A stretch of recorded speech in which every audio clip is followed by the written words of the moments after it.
Hey guys, how all of you beautiful people are doing? And yes, this is a new series, Accidental Gamer Hero. I accidentally saved the world and was granted 3 wishes when I died. Easy. First wish to reincarnate in the Naruto universe, and second is to reincarnate with the gamer ability. Third wish, I'll save it for later. /OC. So let's start without any delay. Team 7. Iruka began. I straightened up in my seat. This was it, the start of everything. Uzumaki Naruto, Uchiha Sasuke, Nara Shikamaru. Your squad leader is Hatake Kakashi. Wait, what did he say? He made a mistake, right? He had to. This wasn't how this was supposed to go. Sasuke and Naruto on the same team. That's just terrible. In the anime, they were nearly on the same level, with Naruto's Kichibunshin technique massively making up for his lack of training and even up the odds. And thus they were able to build a shaky friendship, fierce rivalry and even an understanding between kindred spirits. But this time round, Sasuke was just way too far ahead of the Jinchuriki. There was no way their clashing personalities would be able to coexist peacefully.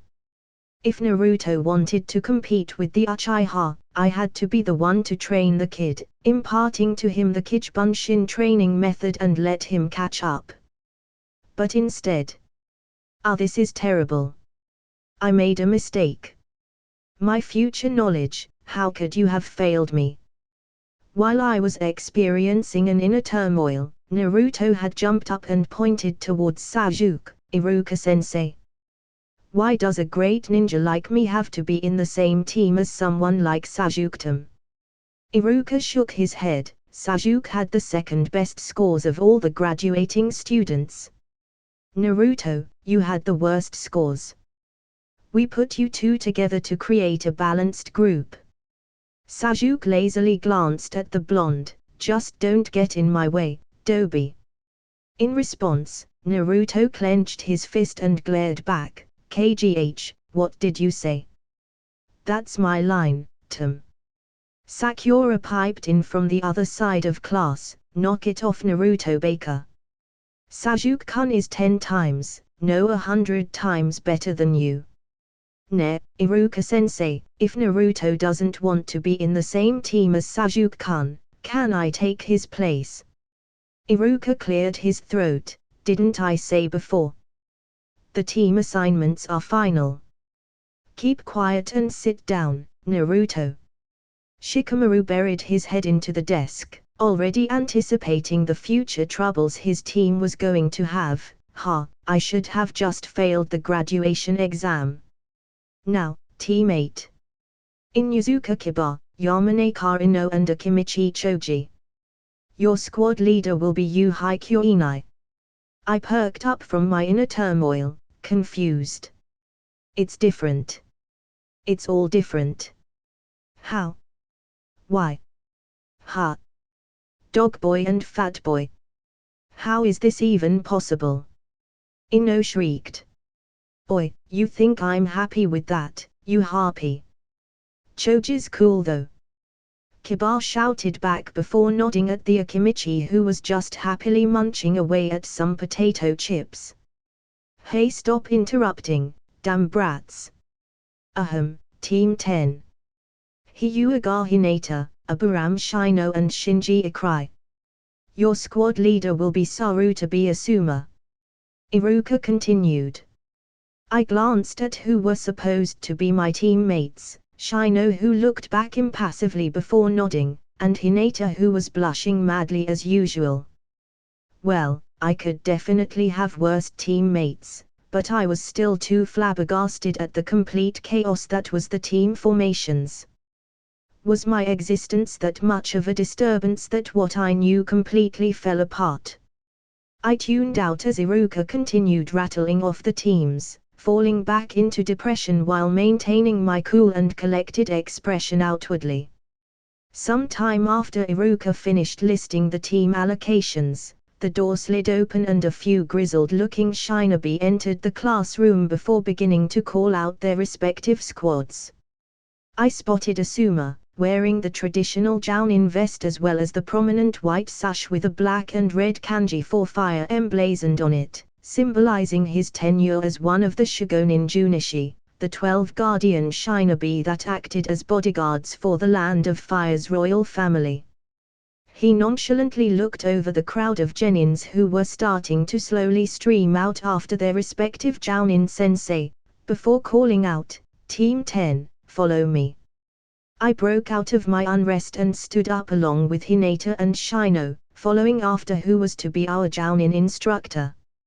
As we walked along the hallway of the academy, he turned back and smiled, "You guys haven't had lunch yet, right?" Upon seeing us shake our heads, he nodded, "All right, let's go get some food then. We can talk more later." Soon enough, we found ourselves in a yakiniku restaurant. The three of us genins sat facing our Jounin instructor. I sat sandwiched between Shino and Hinata, who was oddly twitching and blushing faintly. She must have been devastated to not be in the same team as Naruto. Understandable, so was I. As the meat sizzled deliciously on the grill, the mouth-watering scent of grilled beef wafting throughout the restaurant, Asuma started speaking. This is kind of awkward, y'all don't have to be so serious. Let's lighten up the mood a little. How about we go around introducing ourselves? I read your profiles, but since I am to be your Jounin squad leader, I'd like to get to know you better. So things like what you like, dislike, hobbies and maybe your dreams for the future. Things like that. Seeing no objection, he continued. I'll start. My name is Sarutabi Asuma, but you can just call me Asuma-sensei.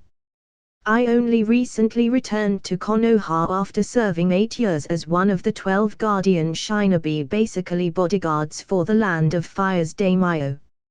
I chose to become a Jounin sensei cause I thought it was time to impart my skills to a new generation, and also cause I wanted a slower-paced lifestyle, haha.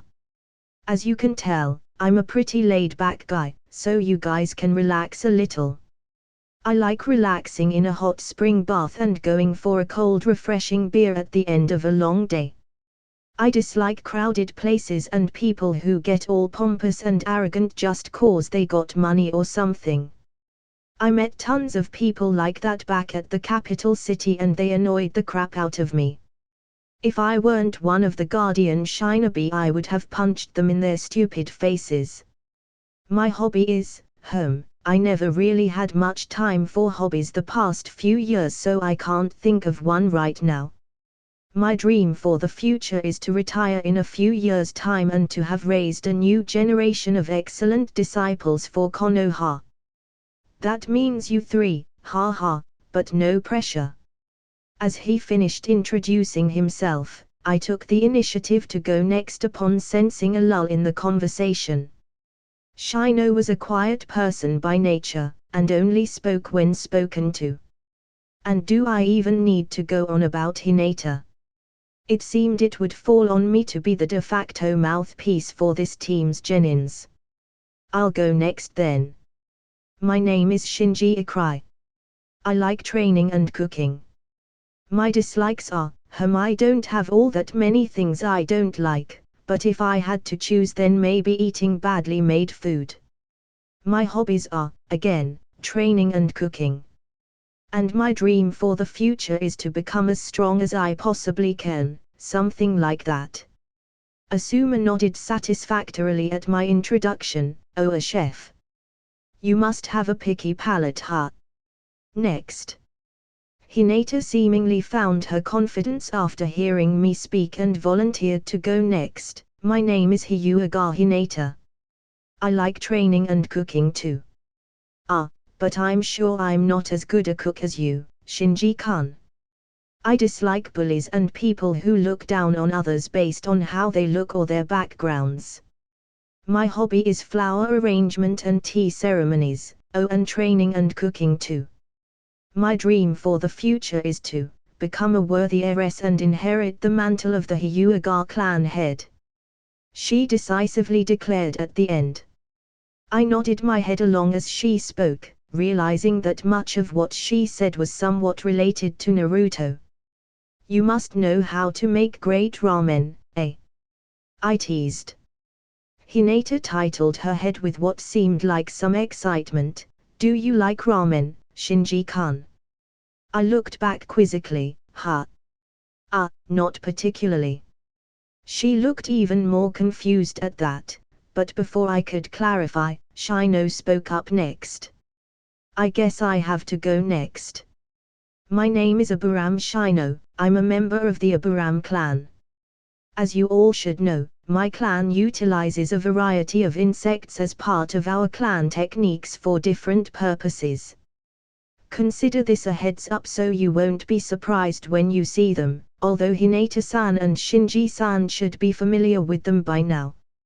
I have no particular likes nor hobbies, but I strongly abhor people who kill or injure insects wantonly. My dream for the future, for now I hope our team will be able to get along well. That is all."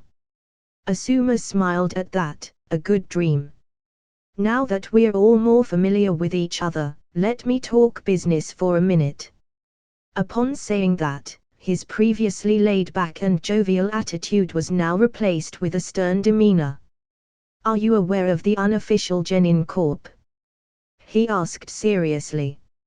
All three of us shared looks before nodding.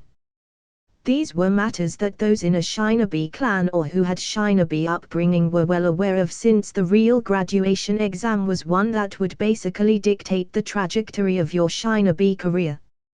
Whether you would soar into the sky under the tutelage of an experienced, elite Jounin, or fall by the wayside as a mediocre Shinobi. It was objectively more important than the basic academy exam we had to pass in order to be qualified to undertake the real test. Good. Then I don't have to explain much. You should also be aware that only 3 or 4 teams every year who pass the real graduation exam are selected to be actively groomed. The village's resources and manpower are not limitless, so we are forced to cherry-pick those we think have the most potential to become excellent Shinobi and give more attention to them. I consider myself quite lucky to have gotten the Rookie of the Year, the top Kunoichi who is also the Hyuga heiress, as well as an Aburam who received the 3rd highest score overall. It is a great team. You can basically consider yourself to be one of those 3 teams that have the highest potential already. However, I'm not so easygoing as to pass the 3 of you without a test.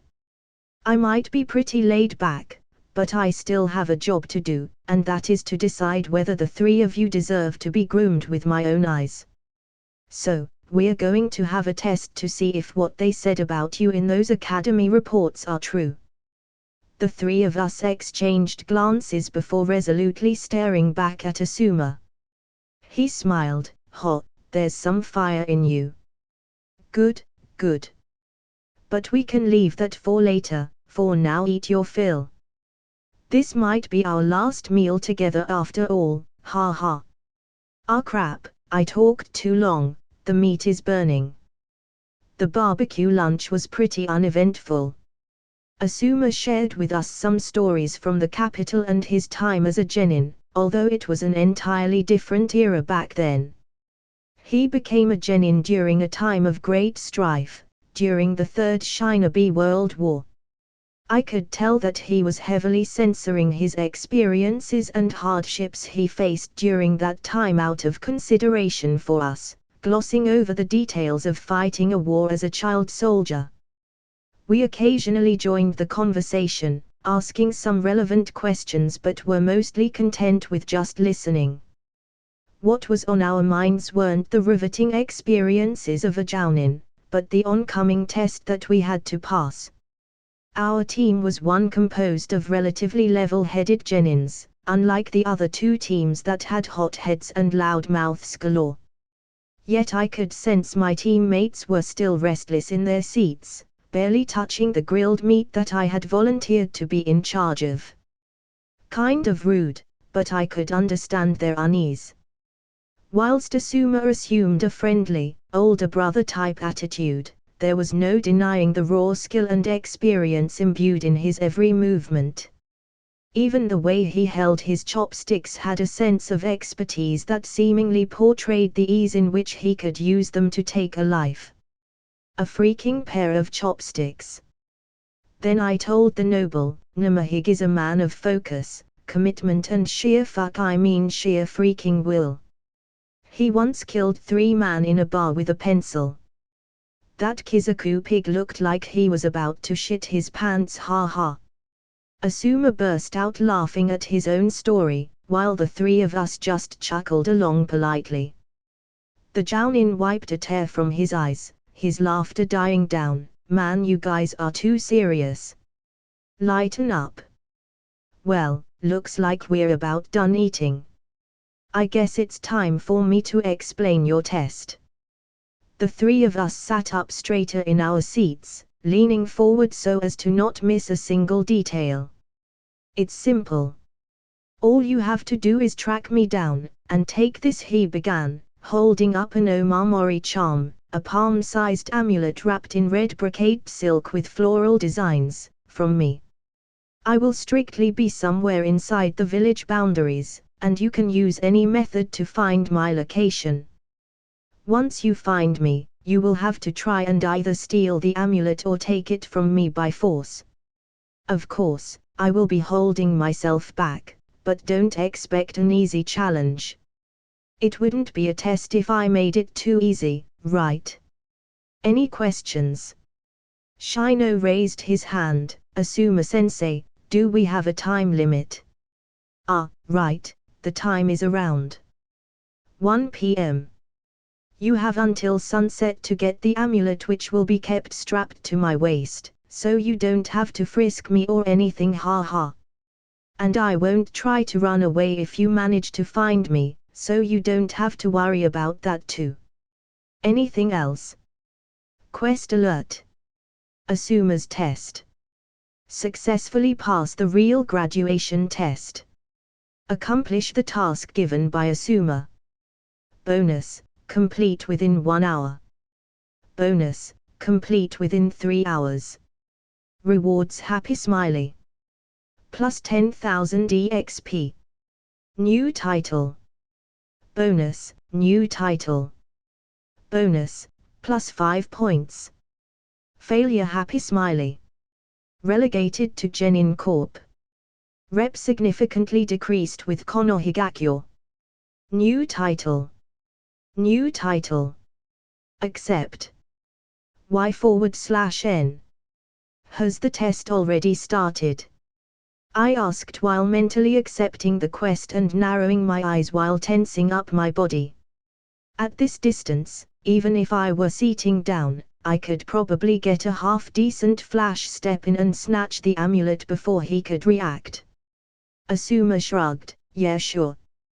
With a burst of speed, I jumped out of my seat and used flash step to get next to him in the next instant, a hand outstretched reaching for the amulet he was holding.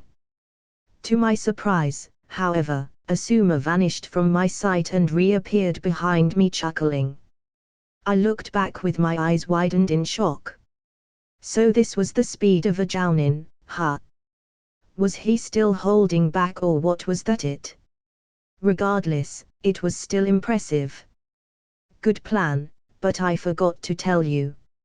I am just a shadow clone, the real Asuma is already hidden somewhere, so there's really no point trying to get this charm from me right now. The Jounin blankly stated before openly attaching the amulet to his waist on the other side of this guardian sash. Oh, and don't worry about the bill, I've already paid. Well then, good luck. With that, the Asuma shadow clone disappeared in a plume of smoke. TSK, I knew it wasn't going to be that easy. I looked back at my teammates, who were both surprised at the unexpected turn of events. Was that his shadow clone eating the whole time? What a waste of food. Shino, your Kikaichu got his scent.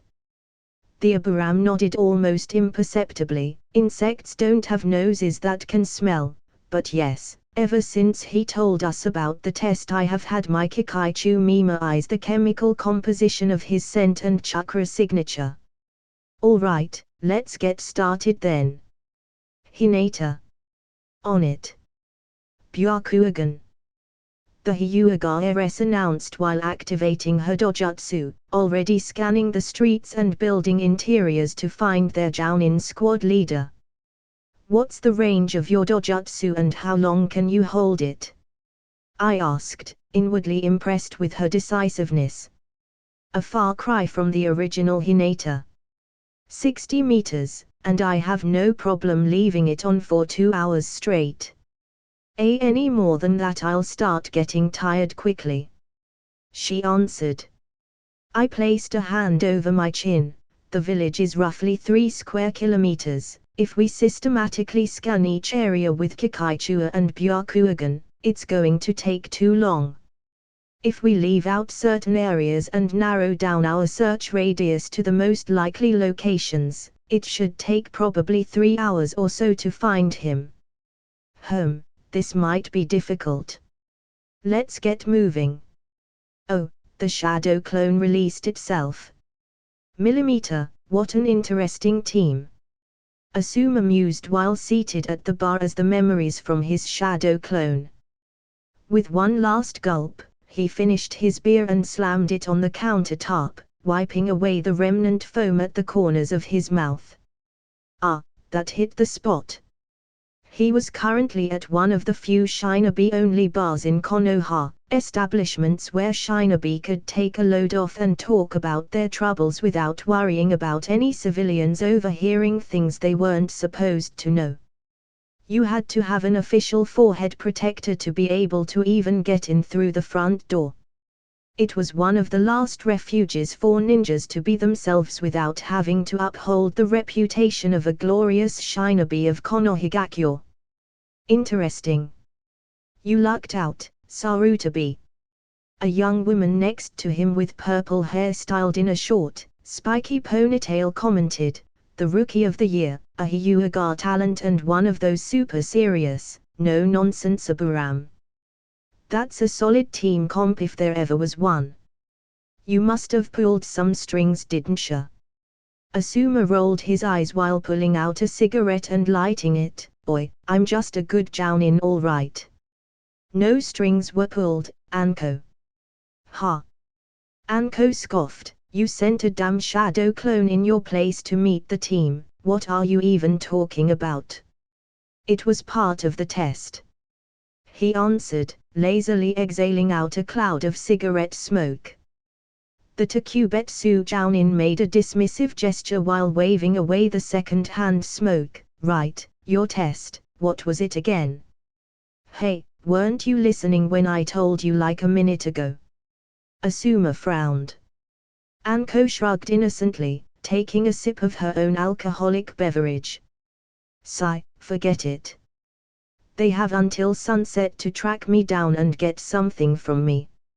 He explained helplessly, should be pretty simple, given that they have a Hyuga and an Abiram on their team. She raised an eyebrow. Isn't that kinda harsh? Finding one person in the middle of an entire village is like finding a needle in a haystack, not to mention they only have a couple hours to do so. And they can only pass if they take something from you. You're one cold motherfucker, Sarutabi. The Jounin shook his head. Nah. I've already given them a couple of clues. If they're at all like what the Academy reports said, they should be fine. Plus, I never said anything about them having to take it from me to pass. Anko looked back wide-eyed. Ha. Didn't expect you to have put that much thought into it. Not bad, Sarutabi. Asuma's eyebrow twitched. Like I said, I'm a damn good sensei. Sure, so what do you think about your team? She asked dismissively. The Sarutabi pondered for a moment before speaking. Millimeter, It's a little too early to tell right now, but they seem promising. Hinata is still slightly lacking confidence, but she can be decisive when she needs to. And that kind of stuff can be developed over time, so I'm not that worried about the girl.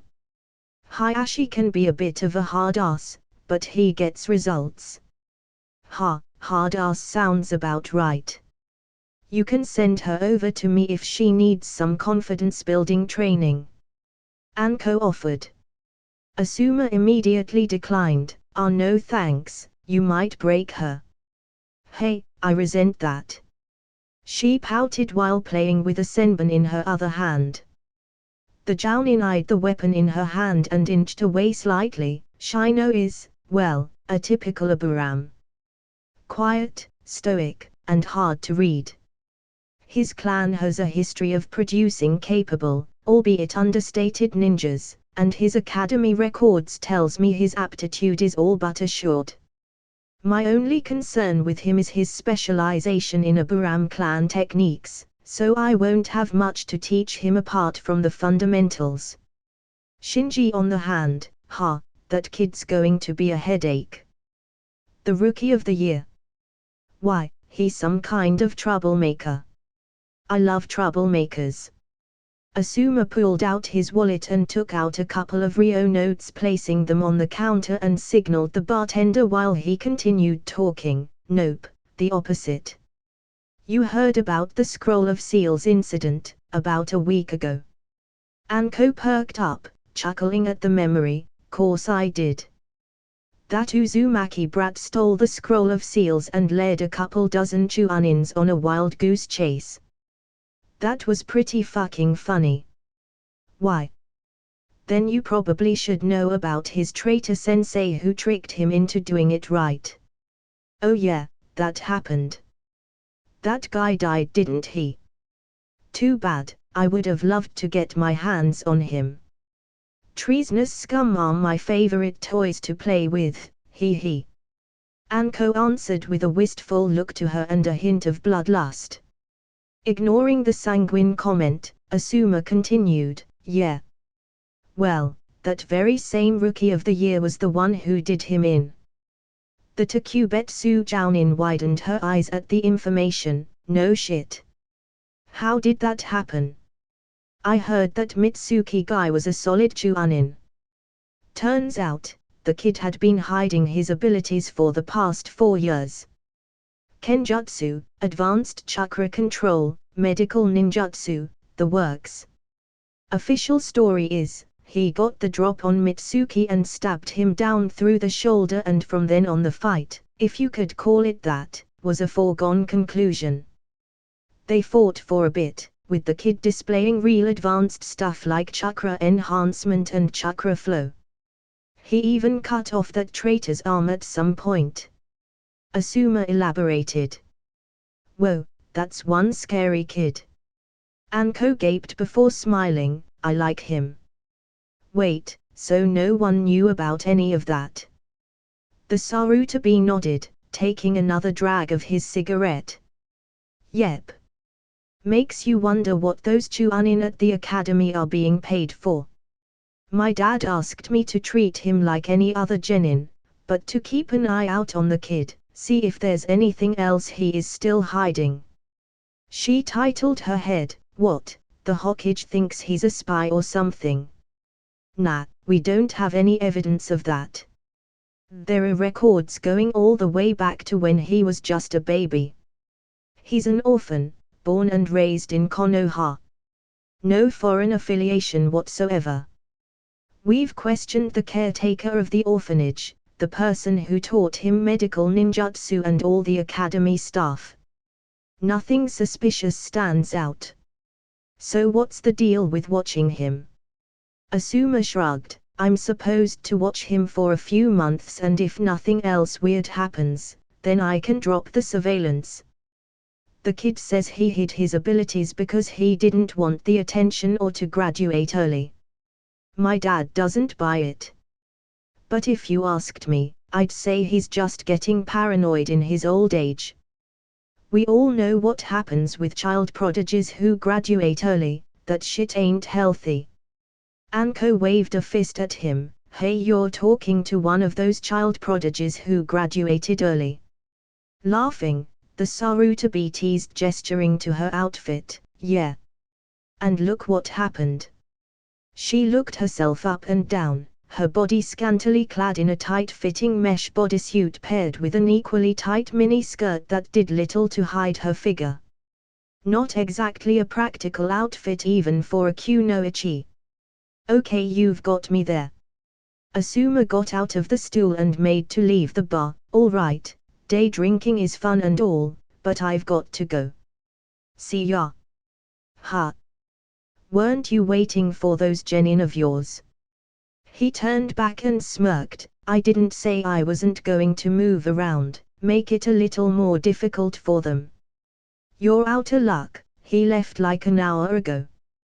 The barkeep answered, nonchalantly wiping down a glass. Crap. I cursed while my teammates looked slightly dejected. Sorry Shinji-kun, I thought that his self-introduction contained some clues to where he was going to be. I must have been wrong. Hinata self-deprecatingly apologized. I waved away her apology. You weren't wrong. It was a good catch. We just didn't think he was going to be moving all over the place. Check if he is in the immediate vicinity with your Byakugan. Shino, let your Kikaichua track down his chakra signature. After wandering around for some time, Hinata had realized Asuma possibly could have intentionally left us some clues when he had been talking to us. We went to the hot springs first since he had mentioned liking baths in hot springs. Asking Hinata to scan through the bath where presumably fully naked grown men were bathing seemed inappropriate, so we had Shino search the area with his Kikaichua. There were remnants of his chakra signature, but not the man himself. Next, we came to the bar where we were at now, only to receive the news that he had been here but already left. I thought back to everything he had said at the Yakiniku place. Ever since I got my int up to 100, the perk that I received worked brilliantly in sharpening my mental acuity. Quickened thoughts, functionally improved my memory and increased the speed at which I could formulate ideas, process information and even strengthening my cognitive stamina. Meaning not only could I think faster, but my brain also wouldn't be as tired during mentally draining situations. It was a perk that proved crazy useful in fights. Firstly, it augmented my Sharingan's incredible dynamic vision by letting my mind keep up with what I was looking at. Second, I could very quickly form strategies against enemies while I was fighting them. It even applied to situations outside of combat, namely times like right now when I had to think my way out of a deceptively simple task. Wait, he mentioned he had his own graduation exercise at Training Ground 13 when he was a genin. I bet that's where he is now. I exclaimed, remembering Asuma's words when he had been sharing about his genin times. But Training Ground 13 is outside of Konoha's walls. Asuma-sensei said he would stay inside the village boundaries, he wouldn't have lied, right? Hinata refuted. Shino adjusted his shades. I agree. It would be illogical for the squad leader to lie to his own team. I gave a knowing smile. We as Shinobi engage in deception and subterfuge daily. Expect the unexpected, right? We're not in the academy anymore, we can't expect everyone to be playing by the rules. There are no more rules. I wouldn't be surprised if every other information he volunteered were just red herrings while the truth was hidden underneath a lie. Besides, Training Ground 13 isn't far. At most it's a dead end and we come back to the village to look for other clues. Hinata and Shino looked at each other, unable to refute my logic. Well, the chakra signature does lead in the direction of Training Ground 13. Shino hesitantly offered. Then it's decided. Come on. As we sped through the forest, approaching the clearing of Training Ground 13, Hinata suddenly spoke, the veins around her eyes bulging in the telltale sign of her Daojutsu being activated. I see him. In the middle of the training ground. I smiled at my theory being proven right before gritting to a halt along with the other two who stopped as well. Wait. Before we go in half-cocked and reckless, we should formulate a plan. Shino nodded, that only seems logical. Hinata looked taken aback, a plan. What for? Remember what he said. We either have to steal the amulet or take it from him. Both would require some planning. Seeing as how this is a test, I'm pretty sure he's not going to just hand it over if we asked nicely. I explained. Indeed. We are 3 genins against an elite jounin, Shino added. If we were to succeed, thorough planning is necessary. She hesitantly agreed. Oh, okay, then what should we do? For now we need to be familiar with what each of us can do. Only after taking our strengths and weaknesses into account can we formulate a foolproof plan of action. I suggested. I am proficient in my clan's gentle fist style. I can inflict internal damage by attacking the chakra's pathway system using my Byakugan. Other than that, I am also confident in my Shuriken Jutsu. As for ninjutsu, other than the basic 3 I am unfortunately lacking. Hinata offered first, before shyly looking away as though embarrassed by her admittedly sparse skill set. I too am proficient in my clan's unique techniques. My Kikaichua is primarily used for reconnaissance but can also be utilized for both offensive and defensive purposes. They can consume a target's chakra upon making contact, although it will take quite a while to deplete their reserves unless a large enough swarm descends upon them. Apart from 3 basic academy jutsus, I can perform the insect clone technique, which is formed by a mass of thousands of Kikaichua. However, I can only make one of them. My hive is not yet large enough to support more than 1 clone without leaving me defenseless. Shino volunteered, before looking at me, silently prompting me to go next. I took a moment to formulate my thoughts, wondering just how much to tell them. But there was no point in hiding everything that I could do now. We were going to be a team, so I had no reason to continue hiding my abilities from them. Not that I would ever reveal the gamer system and its associated abilities, I would only show them what they needed to know. I was sure Asuma already knew that I was holding back in the academy, so it wasn't like I could continue pretending. It would only be more suspicious if I did. Thank you for sharing, Hinata, Shino. As for me, I can be considered to be well versed in ninjutsu, taijutsu and limited genjutsu. I started, struggling to share what I could do without seeming like I was trying to brag. I know several kaiten jutsus, and as for taijutsu, well, I am pretty fast. Shino shifted in place. It was a subtle gesture, but I knew him well enough to know that it was meant to convey dissatisfaction. From what we saw in the restaurant, Shiji-san, you have been holding back during taijutsu spars. He accused in the same monotone voice as always. I winced at the accusation. It wasn't like Shino to so openly express displeasure. He must be pretty vexed for so much emotion to show. Yes, we don't really have time to get into all that right now, I promise to explain further once this is over. The Abiram didn't seem content with the non-answer, but took a step back in reluctant acceptance before glancing at Hinata. Hinata-san, you don't seem surprised. The Hyuga oddly flinched before waving out her hands in denial. I mean, what, you have been hiding your abilities, Shinji-kun. I looked at her weirdly, unsure of what to make of that, but ultimately just wrote it off as the girl behaving strangely as usual. I apologize for the deception, but for now let's come up with a plan first before proceeding. Very well. What do you suggest, Shinji-san? Shino asked calmly, but the agitation in his voice was discernible.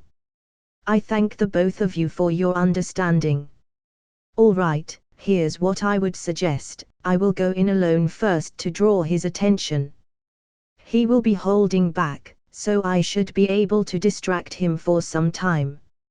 After a while, Shino, you will send in your insect clone. But not openly, make it appear as though you are trying to ambush him. Make it believable. He will think that there is our trap, but that's where he will be wrong.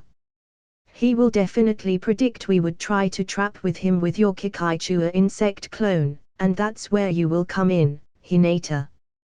While the insect clone and I are keeping him busy, I want you to sneak up on Asuma-sensei and strike him while he is distracted.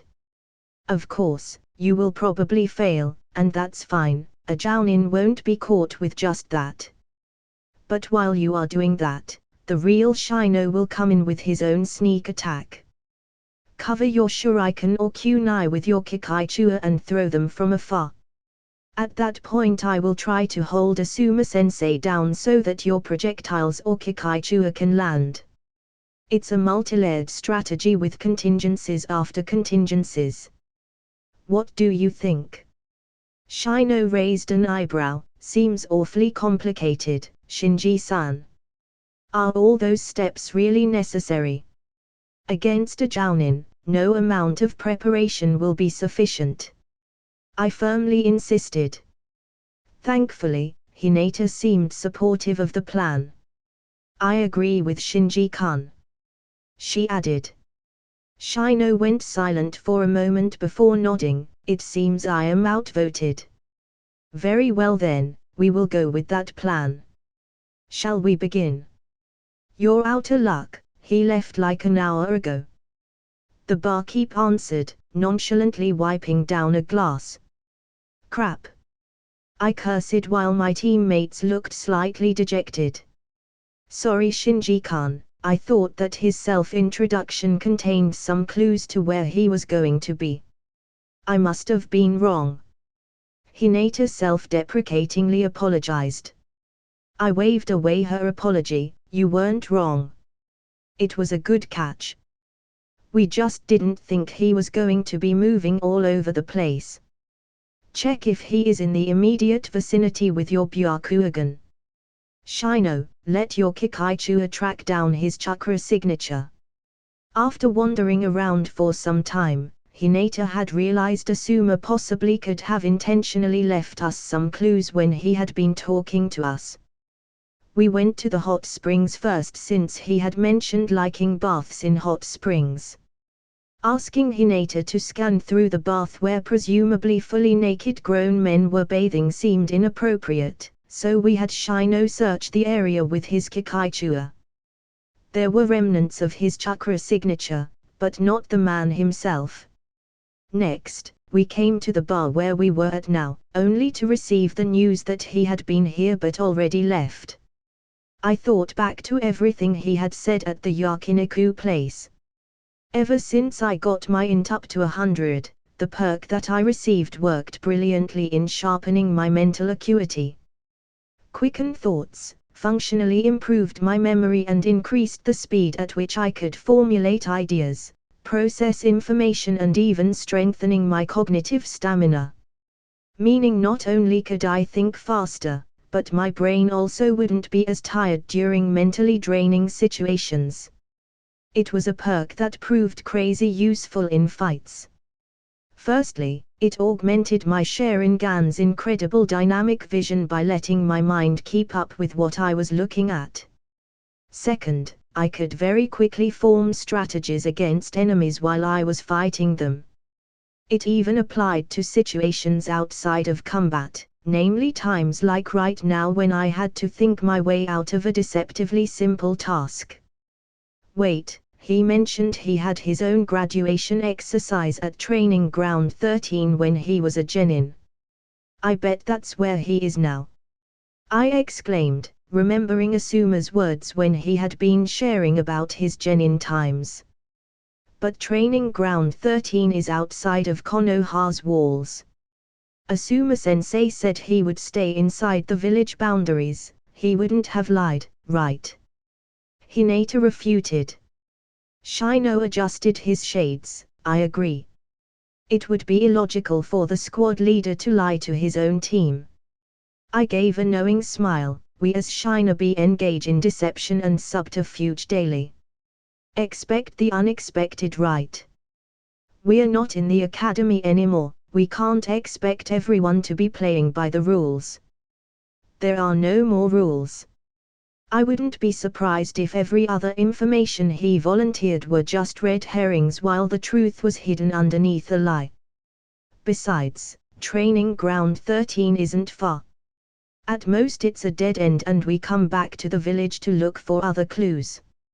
Hinata and Shino looked at each other, unable to refute my logic. Well, the chakra signature does lead in the direction of training ground 13. Shino hesitantly offered. Then it's decided. Come on. As we sped through the forest, approaching the clearing of training ground 13, Hinata suddenly spoke, the veins around her eyes bulging in the telltale sign of her Daojutsu being activated. I see him. In the middle of the training ground. I smiled at my theory being proven right before gridding to a halt along with the other two who stopped as well. Wait. Before we go in half-cocked and reckless, we should formulate a plan. Shino nodded, that only seems logical. Hinata looked taken aback, a plan. What for? Remember what he said. We either have to steal the amulet or take it from him. Both would require some planning. Seeing as how this is a test, I'm pretty sure he's not going to just hand it over if we asked nicely. I explained. Indeed. We are 3 genins against an elite jounin, Shino added. If we were to succeed, thorough planning is necessary. She hesitantly agreed. Oh, okay, then what should we do? For now we need to be familiar with what each of us can do. Only after taking our strengths and weaknesses into account can we formulate a foolproof plan of action. I suggested. I am proficient in my clan's gentle fist style. I can inflict internal damage by attacking the chakra's pathway system using my Byakugan. Other than that, I am also confident in my Shuriken Jutsu. As for ninjutsu, other than the basic 3 I am unfortunately lacking. Hinata offered first, before shyly looking away as though embarrassed by her admittedly sparse skill set. I too am proficient in my clan's unique techniques. My Kikaichua is primarily used for reconnaissance but can also be utilized for both offensive and defensive purposes.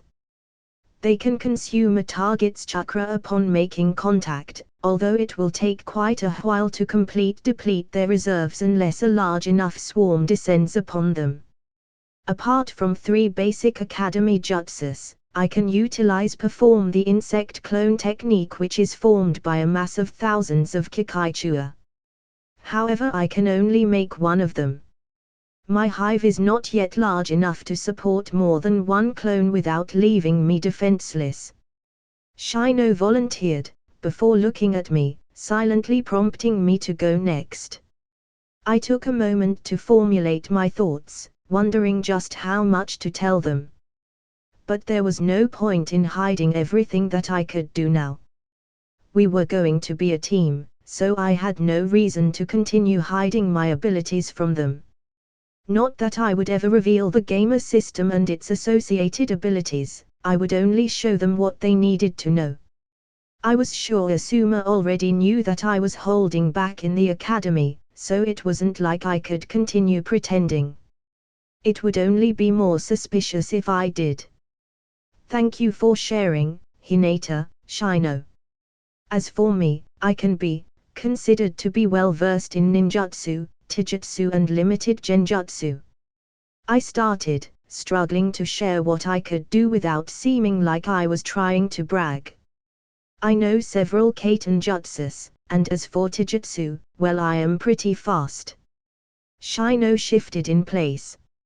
It was a subtle gesture, but I knew him well enough to know that it was meant to convey dissatisfaction. From what we saw in the restaurant, Shiji-san, you have been holding back during taijutsu spars. He accused in the same monotone voice as always. I winced at the accusation. It wasn't like Shino to so openly express displeasure. He must be pretty vexed for so much emotion to show. Yes, we don't really have time to get into all that right now. I promise to explain further once this is over. The Abiram didn't seem content with the non-answer, but took a step back in reluctant acceptance before glancing at Hinata. Hinata-san, you don't seem surprised. The Hyuga oddly flinched before waving out her hands in denial. I mean, what, you have been hiding your abilities, Shinji-kun. I looked at her weirdly, unsure of what to make of that, but ultimately just wrote it off as the girl behaving strangely as usual. I apologize for the deception, but for now let's come up with a plan first before proceeding. Very well. What do you suggest, Shinji-san? Shino asked calmly, but the agitation in his voice was discernible. I thank the both of you for your understanding. All right, here's what I would suggest. I will go in alone first to draw his attention. He will be holding back, so I should be able to distract him for some time. After a while, Shino, you will send in your insect clone. But not openly, make it appear as though you are trying to ambush him. Make it believable. He will think that there is our trap, but that's where he will be wrong. He will definitely predict we would try to trap with him with your Kikaichua insect clone, and that's where you will come in, Hinata. While the insect clone and I are keeping him busy, I want you to sneak up on Asuma-sensei and strike him while he is distracted. Of course, you will probably fail, and that's fine. A Jounin won't be caught with just that. But while you are doing that, the real Shino will come in with his own sneak attack. Cover your shuriken or kunai with your Kikaichua and throw them from afar. At that point I will try to hold Asuma-sensei down so that your projectiles or Kikaichua can land. It's a multi-layered strategy with contingencies after contingencies. What do you think? Shino raised an eyebrow. Seems awfully complicated, Shinji-san. Are all those steps really necessary? Against a Jounin, no amount of preparation will be sufficient. I firmly insisted. Thankfully, Hinata seemed supportive of the plan. I agree with Shinji-kun. She added. Shino went silent for a moment before nodding. It seems I am outvoted. Very well then, we will go with that plan. Shall we begin? Asuma's eyelids flicked open, tilting his head towards the forest as Shinji sped into the clearing. Oh, pretty quick. You're earlier than I expected. Shinji ignored the Jounin's comments and unsheathed the wakizashi strapped to his back. But it doesn't seem like you're in the mood for talking. All right, let's begin then, shall we? Chuckling, the Sarutabi added before readying himself. The genin infused chakra into his legs, speeding up before acquiring yet another boost of speed with whirlwind steps. Right before he reached Asuma, however, he unexpectedly veered to the left and sent a handful of chakra-infused shuriken at the Sarutabi instead. Asuma slipped through the volley of shuriken, however, as he did, he realized that the obvious opening through which the Jounin had went through was left there on purpose by the thrower. Just as Asuma evaded the thrown projectiles, Shinji vanished and reappeared where he knew the Sarutabi was going to and swiped at the older man with his wakizashi. The Jounin, whose face was still calm and collected, though now tinged with a hint of amusement, narrowly leaned away from Shinji's slash, letting the blade swing barely an inch away from his chest ineffectively. Shinji didn't relent and continued his Kenjutsu combo, guided by the techniques of Myriad Armament Fiend, as well as the Intermediate Kenjutsu Mastery, skill which had been created after the boy read through some Kenjutsu scrolls stored in the Uchiha clan's Jutsu depository. Those skills did not serve merely as damage-boosting effects, there was also an auto-correction that steered the movement of his sword. In terms of individual agency in manipulating his blade, it was a ratio of 8:2 between Shinji's control of his movements versus the system's guidance of his Kenjutsu forms. That is to say, Shinji contributed roughly 80% to the expertise shown in his Kenjutsu techniques, whereas the remaining 20% could be attributed to the system's autocorrect functionalities. His sword parted the air repeatedly and harmlessly, with every attempted slash or stab effortless evaded by the more experienced Jounin. Asuma watched Shinji's movements carefully, not out of necessity as if he needed to pay full attention to the techniques of a genin to avoid being cut. Rather, he was focused on analyzing the extent of Shinji's displayed skill, mentally evaluating and wondering just how the boy in front of him had been capable of taking down a Chunin. Asuma could see how the Rookie of the Year truly deserved his position. Compared to the baseline combat capabilities of an average genin, Shinji exceeded that standard with ease. Yet, it was still a far cry from the abilities of an elite Chunin like Mitsuki. Which could lead to two assumptions. Either Shinji was a natural-born assassin capable of eluding the honed senses of an elite Chunin in a heightened state of awareness and thus managed to deal a crippling blow that severely debilitated said Chunin's own combat capabilities, or the boy was still holding back even during his own graduation exam. Which didn't really make sense to Asuma, since the man assumed Shinji had to have known that the Sarutobi, as his Jounin squad leader, would definitely have been informed about the Scroll of Seals incident. Unless, the kid just wants to lure me into a false sense of security. Asuma concluded, just as Shinji's movements was suddenly turned up a notch. The genin's movements blurred, even in the eyes of an elite Jounin like Asuma, and the wakizashi that had thus been evaded suddenly pierced through the Jounin flak jacket of the Sarutobi. Shinji showed no expression of any emotion, not fooled by the last-minute kawarimi the Jounin had employed to fool him. Even without the Sharingan that could see through illusions, his heightened senses perk informed him of the minor henge illusion layered over the log. As expected, the Asuma he had stabbed disappeared in a plume of smoke, and in its place was a log. The real Asuma reappeared behind Shinji. "Don't get complacent," he commented before delivering a solid chop to the back of the genin's neck, only for Shinji to similarly be replaced with his own respective log. Kaiten, Gakeikyuan no Jutsu.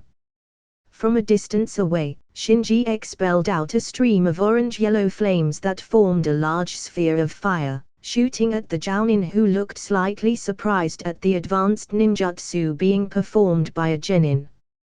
He might have been aware of Shinji's capabilities with physical combat involving his blade, but no one told him about advanced ninjutsu. The fireball continued sailing towards Asuma, threatening to burn him to a crisp if he were to do nothing to stop it.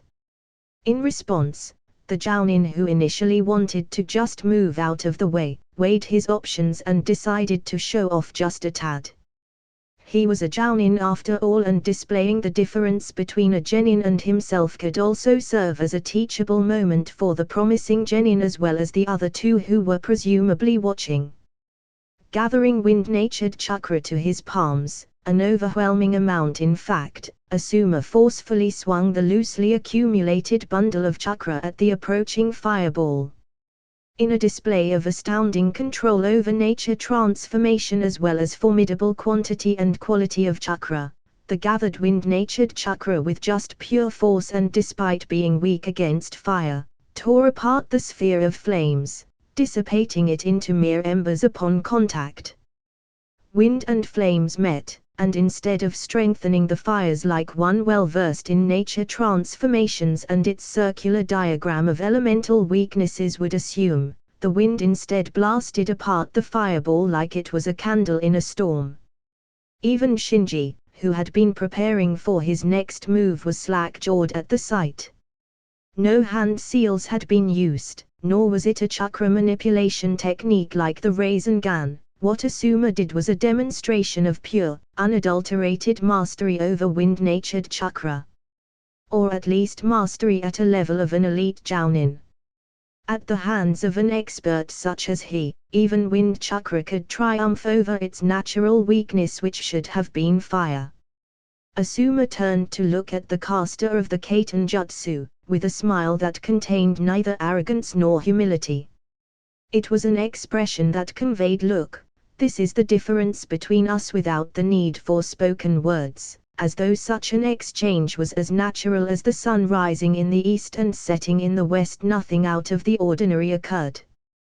Thus was the difference between an elite jounin and a genin, no matter how talented or promising they were, rookie of the year or not.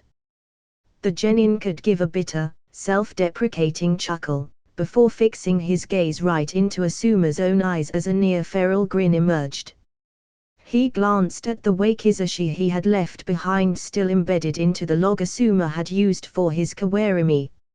Not wanting to take out another weapon from seemingly out of nowhere and revealing his inventory ability, Shinji settled for imbuing more chakra into his hands, strengthening the bones, skins and what little muscle there were in his fingers, before briskly but confidently approaching the jounin in front of him. Shinji had recognized the opportunity that had been presented before him. The chance to go all out against an elite jounin without fear of fatal repercussions would be an invaluable contribution to develop his own skills and fight IQ. Fighting against a stronger opponent was rare for Shinji. Most of the time he trained against his peers who were of no match to the Rookie of the Year.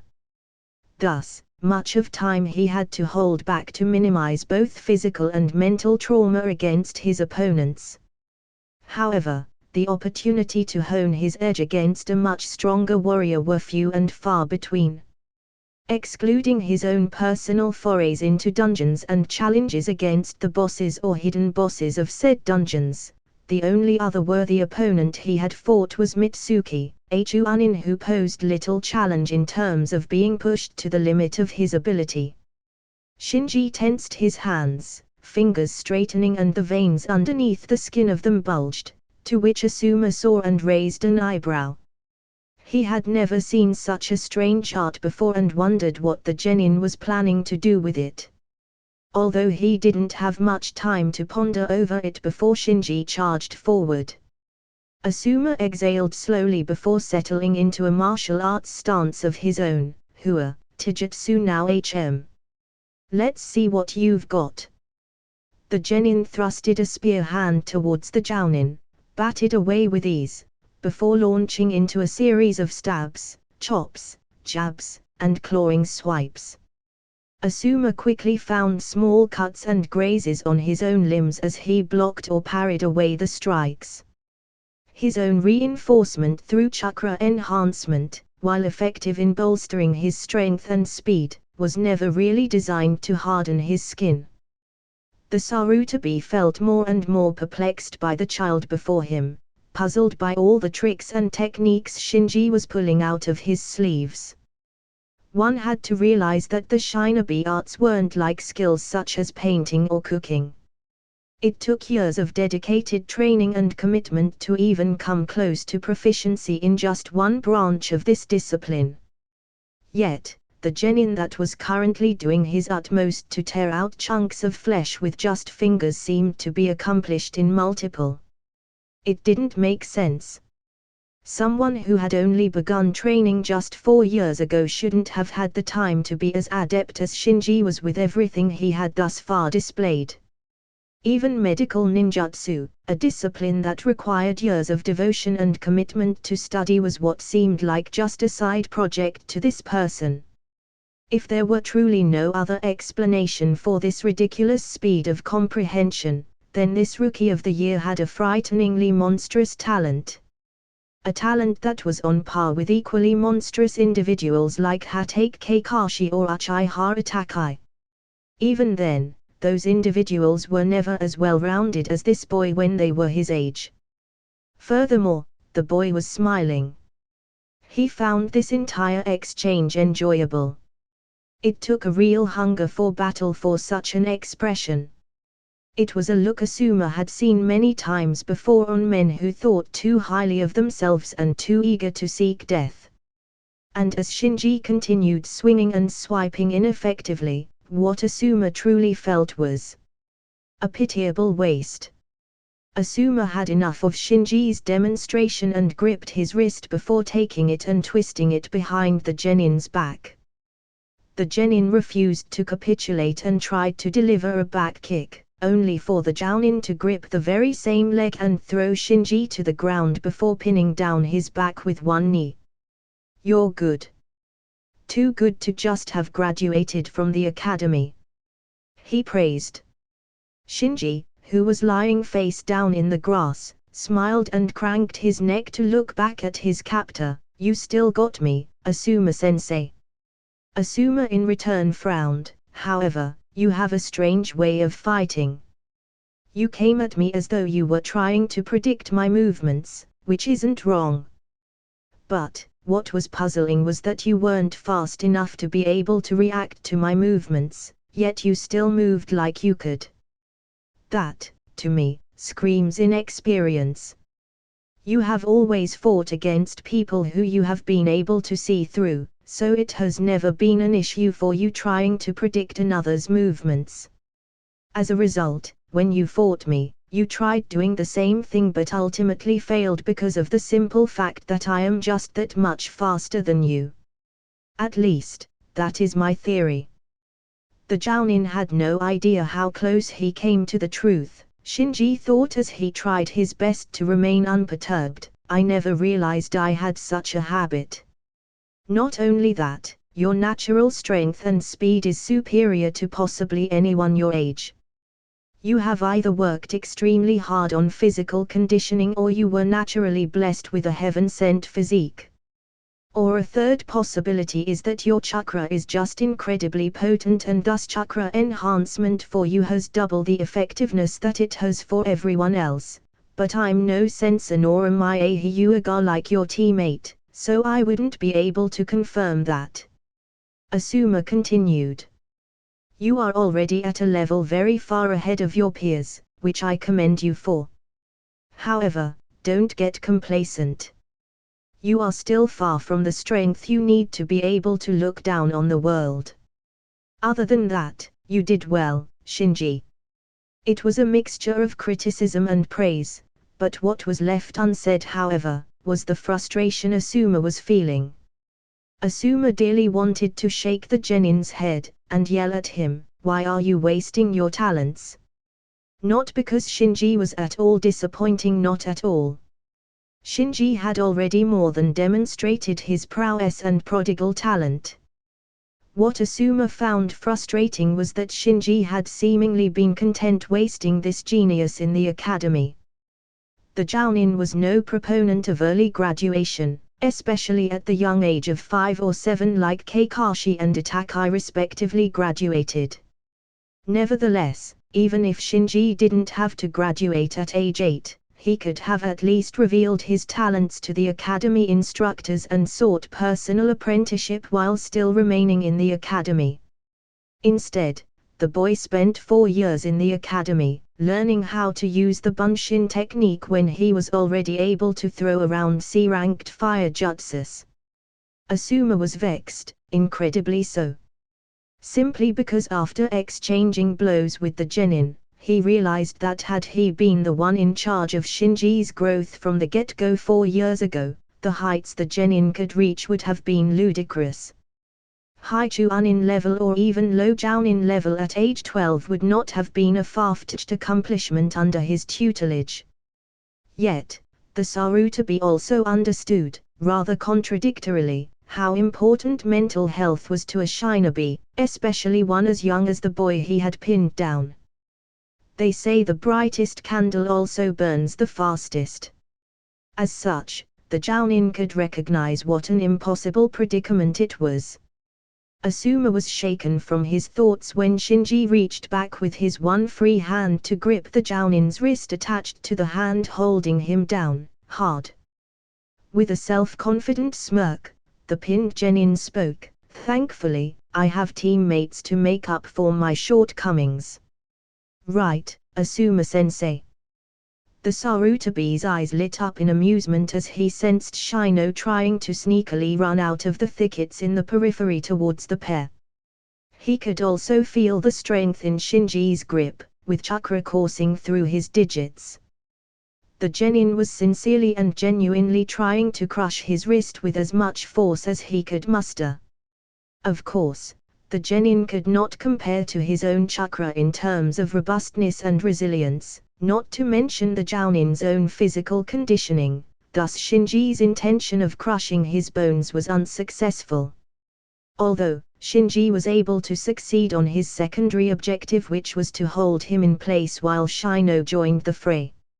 At this point, Asuma was already quite delighted with his genin team's plans so far.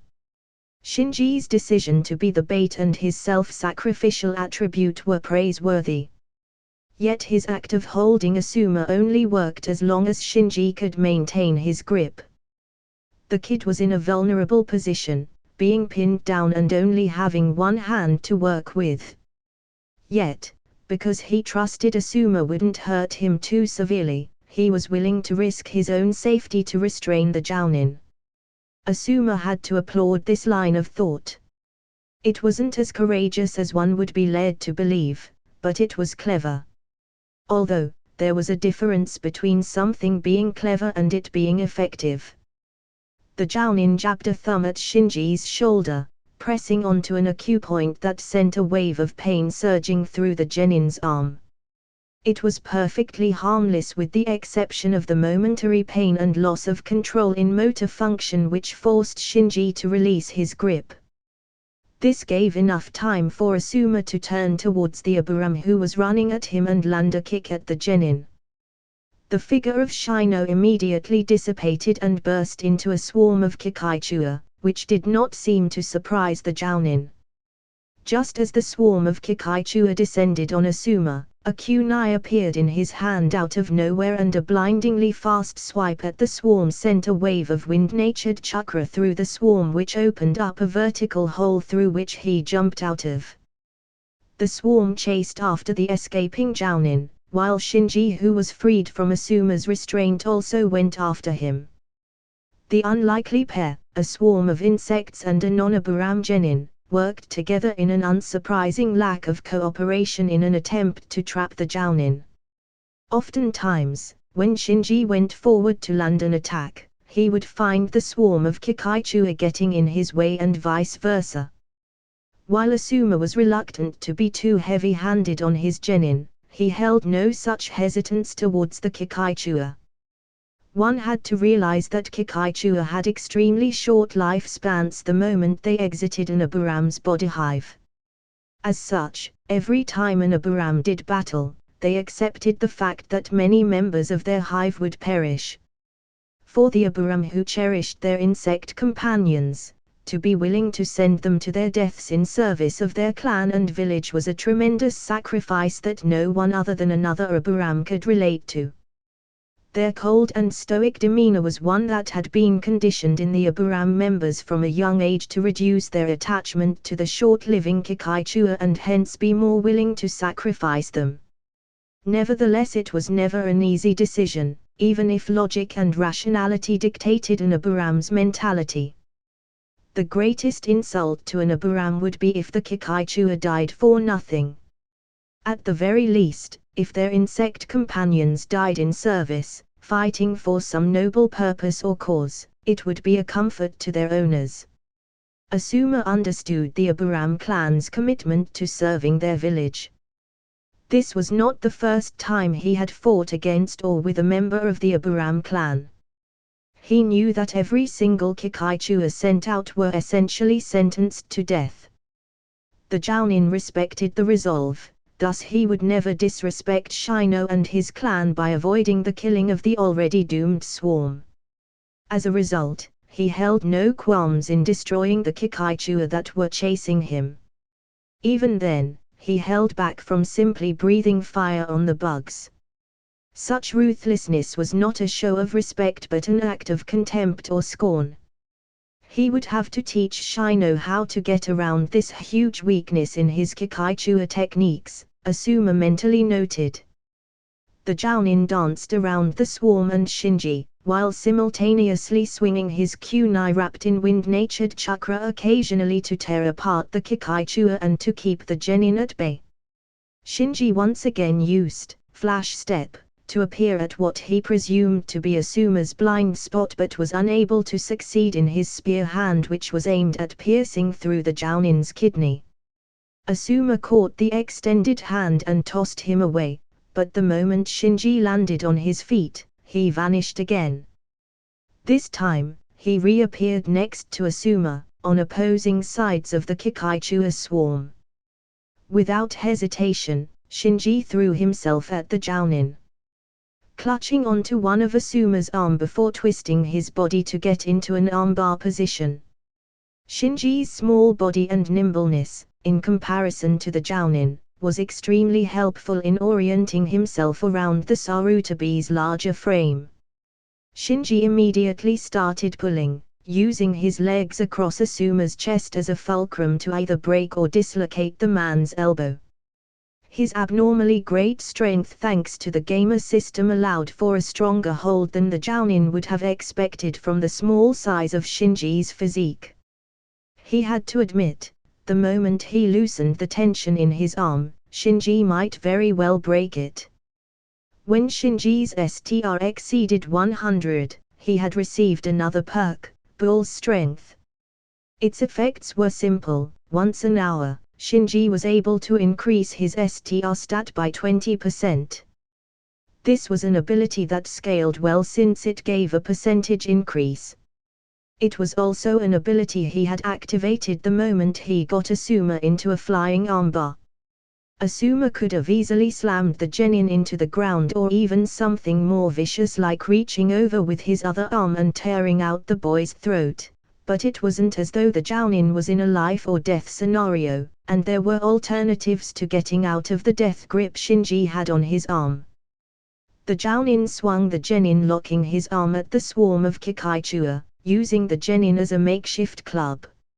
It wasn't intended to kill the Kikaichua, more to irritate the boy and get him to release his arm himself. However, he underestimated Shinji's determination to hold on to him. Because the genin knew that there were more in the works than just himself and an insect clone. Right on time, Hinata, who had been under a henge illusion of grass and slowly crawling towards the fight, showed herself and launched a series of Jiyuukan strikes against the troubled Jounin. Asuma of course was not the least anxious, easily deflecting her palm strikes with just a leg and an arm. Though he might have been as in trouble as he might appeared, the Jounin was getting annoyed, especially with the swarm of Kikaichua flying around irritatingly, the tiresome armbar Shinji had on him and the skillful display of gentle fist by the Hyuga heiress. Not to mention he was also fully aware that the third member of their team had still not appeared. A knife in the shadow was 10 times more threatening than one in the light. Irked, Asuma brought Shinji down and landed a knee on the genin's back. The impact was heavy enough to knock the breath out of the genin, but not so far as to leave an internal injury. Another knee saw Shinji releasing his grip from the impact of the attack. Hinata saw that act and glared at Asuma in a cold fury, staring daggers into the eyes of the Jounin. Her hands trembled, not in fear or hesitance, but rather from an uncontrolled rage that threatened to spill over into a rampaging frenzy. Her pupil less Byakugan eyes, under the influence of her wrath, pinpointed the Tenketsu points on Asuma, and her surprisingly quick movements managed to close off 2 of them before Asuma backed away. Asuma raised an eyebrow at her seemingly unprovoked anger, but nevertheless carried on evading or deflecting her Gyuukan strikes. Seeing the ineffectiveness of her techniques, Hinata ducked down to sweep Asuma's legs from below. The Jounin responded by lifting up one leg to avoid it while landing a relatively gentle kick that landed on Hinata's shoulder. Before he could continue, however, he was forced to deal with the slashes that came from Shinji, who had recovered his wakizashi. The blade, layered with chakra, swung dangerously past Asuma's face, even managing to take off a few strands of his beard. The Jounin leaped backwards, to give himself some space away from the 2 deceptively dangerous genins. Eyeing the Gyuukan stance of Hinata and the more lethal, chakra-infused wakizashi of Shinji, Asuma decided he needed to take it up a notch. Reaching into the pouch strapped to his thigh, he fished out his pair of trusty trench knives forged with the highest quality chakra metal imported from Tetsu no Kuni and crafted by the #1 master blacksmith in the capital city. Similarly, Shinji, upon seeing Asuma put on his trench knives, realized that the Jounin was getting serious. Even though his Sharingan was not activated, the mass of chakra being pumped into the trench knives by Asuma was still visible to the naked eye. When compared to his own chakra flow's reinforcement of his wakizashi, which could only be seen with chakra sight, the difference was massive and an indication of the potency of Asuma's chakra as well as his mastery in the advanced chakra technique. I think I have seen enough from the 3 of you that I can confidently say it is already enough to pass my test, even if you don't get the amulet. Asuma began speaking, smiling at the 2 genins with some satisfaction. But, from the looks of you 2, I don't think you will be satisfied if we end this here. So, come at me with the intent to kill," he declared with a roar that seemed to have been infused with chakra in some form of sound-based ninjutsu.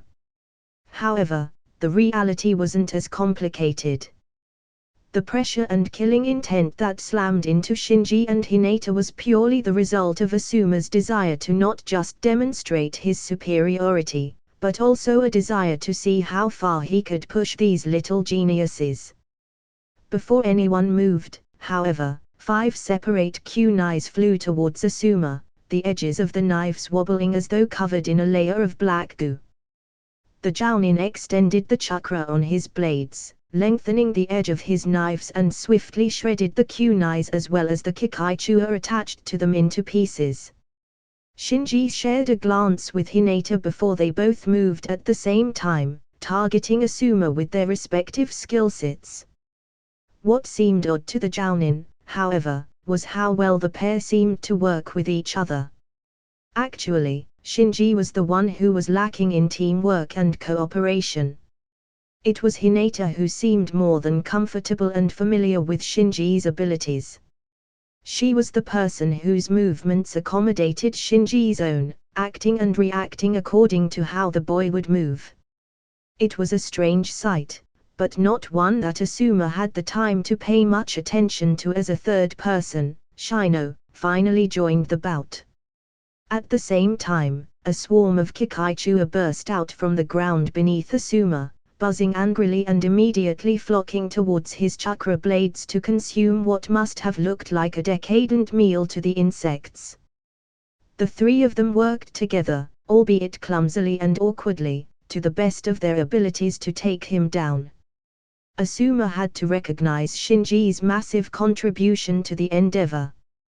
He was starting to recognize how exactly did Mitsuki get taken down by this greenhorn, still wet behind the ear genin. A Chuunin-level target would have already succumbed under their continuous assault, and even a lesser Jounin might be given a run for his money. The Jounin smiled, with what might seem like misplaced pride filling up his chest in the genins who had yet to even spend a single hour under his tutelage. The pride he was feeling was not in the accomplishments of himself as a sensei. Of course not. Rather, it was an admittedly rosy and optimistic outlook on the future of the village if these genins were the new generation who would replace himself as Konoha's elite shinobi. As much as he would want to deny it, the patriotism and genuine love he felt for Konoha instilled in him by his father the Sun Dame Hokage outweighed whatever cynicism or jaded perspective he had developed, which ultimately drove him towards the capital city in the first place. It was at this moment that Asuma made a binding resolution to himself. Even if it was at the cost of his life, he would make sure these three would be given the opportunity to grow, flourish and thrive. No matter who would threaten them, as long as he still lived and breathed, he would ensure they reach the peak of their potential. They would be the new generation that would inherit the will of fire even if he himself never did. And the first step to grooming them to become elite warriors, the bedrock foundation of this village's military might, like Hatake Kakashi and Matogai that he knew they would become, was to utterly crush them in this graduation exercise. And I was still looking forward to being a laid-back Jounin instructor, Asuma mused before infusing his muscles with chakra, much like Shinji's chakra enhancement, except at a level that his movements would have looked like a blur even under the dynamic vision of Shinji's Sharingan. In a flash, Asuma deflected Shinji's wakizashi with his trench knife and landed a powerful punch right at the genin's sternum before Shinji could even react. The Rookie of the Year was sent flying away. He then swung back and sent a flying kick at Hinata, who had crossed the distance with surprising speed and stealth, attempting to send a spike of chakra through his heart with her Jiyuuken. The kick soared through her open guard and landed on her side. Similar to Shinji, the Hyuga-RS was sent flying away from the force of the kick. Finally, Shino, who had been coordinating the movements of his Kikaichua swarm, also found himself being cracked in the gut with a fist from Asuma before his collar was grabbed and his body thrown away forcefully. Where there had been a busy fight between 3 genins and 1 jounin just moments before, now remained a single elite jounin triumphant. Shinji had not yet yielded, however. Even without the aid of his teammates, he had yet to sustain enough damage or depletion of chakra to just roll over and surrender. He had fought in more desperate straits than this before, so a mere bruise or two did nothing to curb his fighting spirit. Furthermore, he was enjoying this.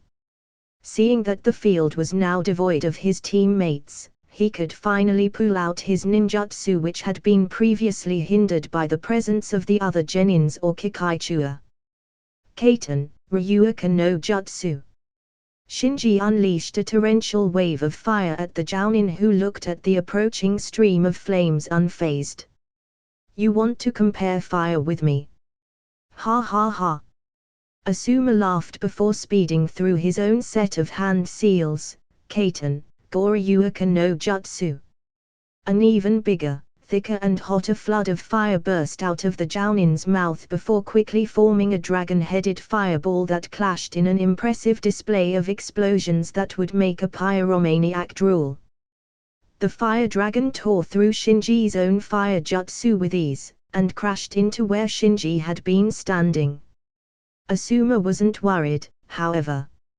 He had already sensed Shinji moving away the moment he fired off the jutsu. Sparks flew as Asuma's trench knife met Shinji's wakizashi. The genin had used flash step consecutively to move around the now burning field of fire and attempted a sneak attack. The two of them exchanged blades, faster than what the other 2 genin who had been watching could perceive. Shino watched them contemplatively, only now realizing the extent of the difference between himself and the Rookie of the Year. He might not look like the type, but he too held certain ambitions and goals. One of them being surpassing Shinji. It was partly demoralizing, but at the same time inspiring. If an orphan his age could reach such a level, what could Shino achieve with the full support and backing of an entire clan? Hinata's Byakugan eyes remained activated as she watched the fight. Shinji-kun, so thick. She mused to herself under the X-ray vision of her Daojutsu. This was not the first time she had observed Shinji with her Byakugan.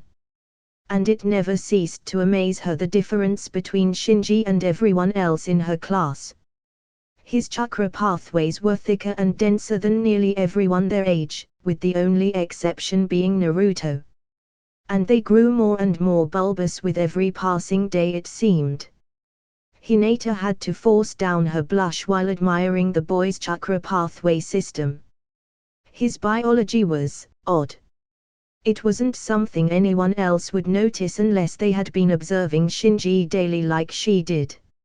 A person's chakra pathways didn't grow like he did. Not to say that they could not be developed by the average shinobi. They could, with years of training, conditioning and straining their chakra system, augment their chakra pathways.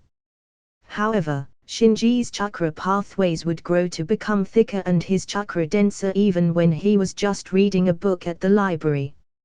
It was a sudden occurrence that had no business happening to a person who was leisurely reading, yet it did. There was no obvious change, the alteration being subtle enough to convince even the most astute Hyuga that they had been mistaken if they only saw it happening once. Hinata saw it happen dozens of times throughout her 4 years in the Shinobi Academy. Even puberty could not explain the phenomena. If it had been a pressing, medical issue, she might have raised a concern to their Chunin instructors or even to the boy in question. But upon doing some research into her clan's medical texts, she understood that it wasn't something that would threaten his well-being. Thus Hinata didn't question the boy nor reveal this secret to anyone. Just like she wouldn't ever tell anyone about Shinji's eyes.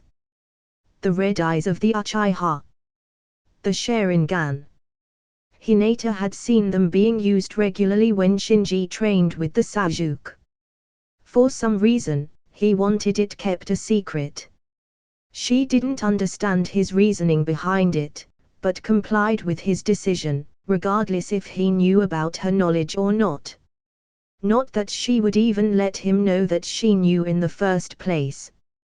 What was she going to say? Hey Shinji-kun, I saw you use the Sharingan when I was watching you from afar with my Byakugan. She would look like a total crazy psycho stalker. Thus, she was content with simply watching from a distance.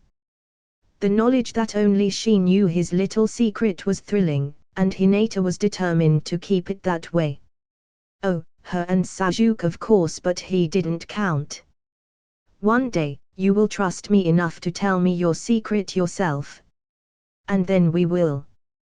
Hinata fantasized, her eyes glazed over and cheeks reddening in her daydreams.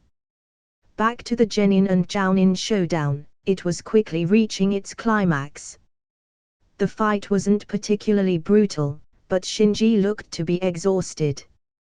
This whole time, Asuma wasn't fighting back with the intention of ending the bout. Rather, Shinji had quickly realized the Jounin was actually teaching him. Not through words of instruction, but through guiding his movements. Asuma pointed out the holes in his technique by exploiting them, rewarded his carefully planned attacks by letting them connect, albeit blocked, and corrected his movements by landing quick kicks to an overextended leg or two. Shinji was learning how to fight without the Sharingan. Not that Asuma knew that was the outcome of his guidance.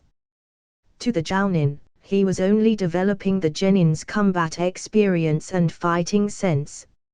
Of course, he would not be able to pick up in just a day or even 2. But this method of tutelage seemed promising to Shinji.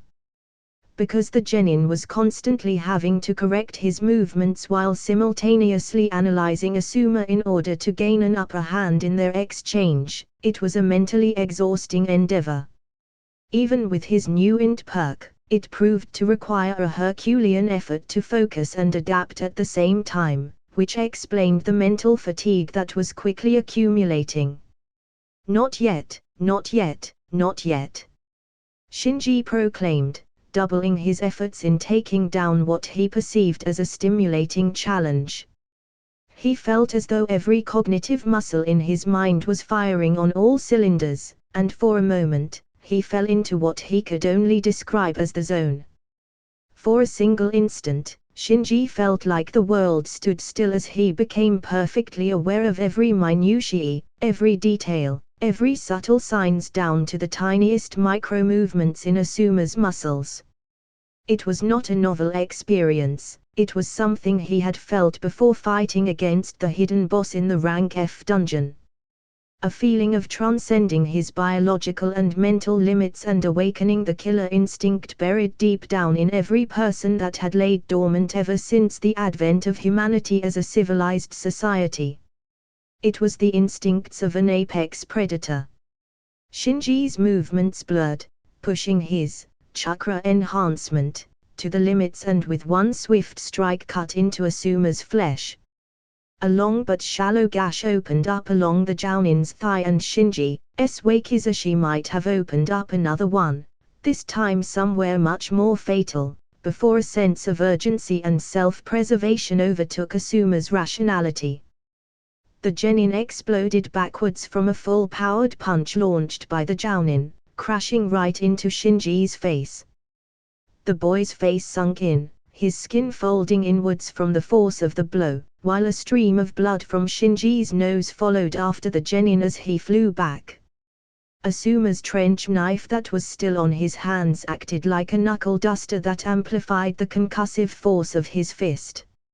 Shinji fell back to the ground, rolling like a rag doll before the momentum died and inertia made way for motionlessness. Asuma panicked, rushing to the side of his genin and fearing for the boy's life. The force of that punch was enough to punch through the torso of a regular civilian, or if aimed at the head, turn the insides of the cranium into scrambled jelly. "Shinji!"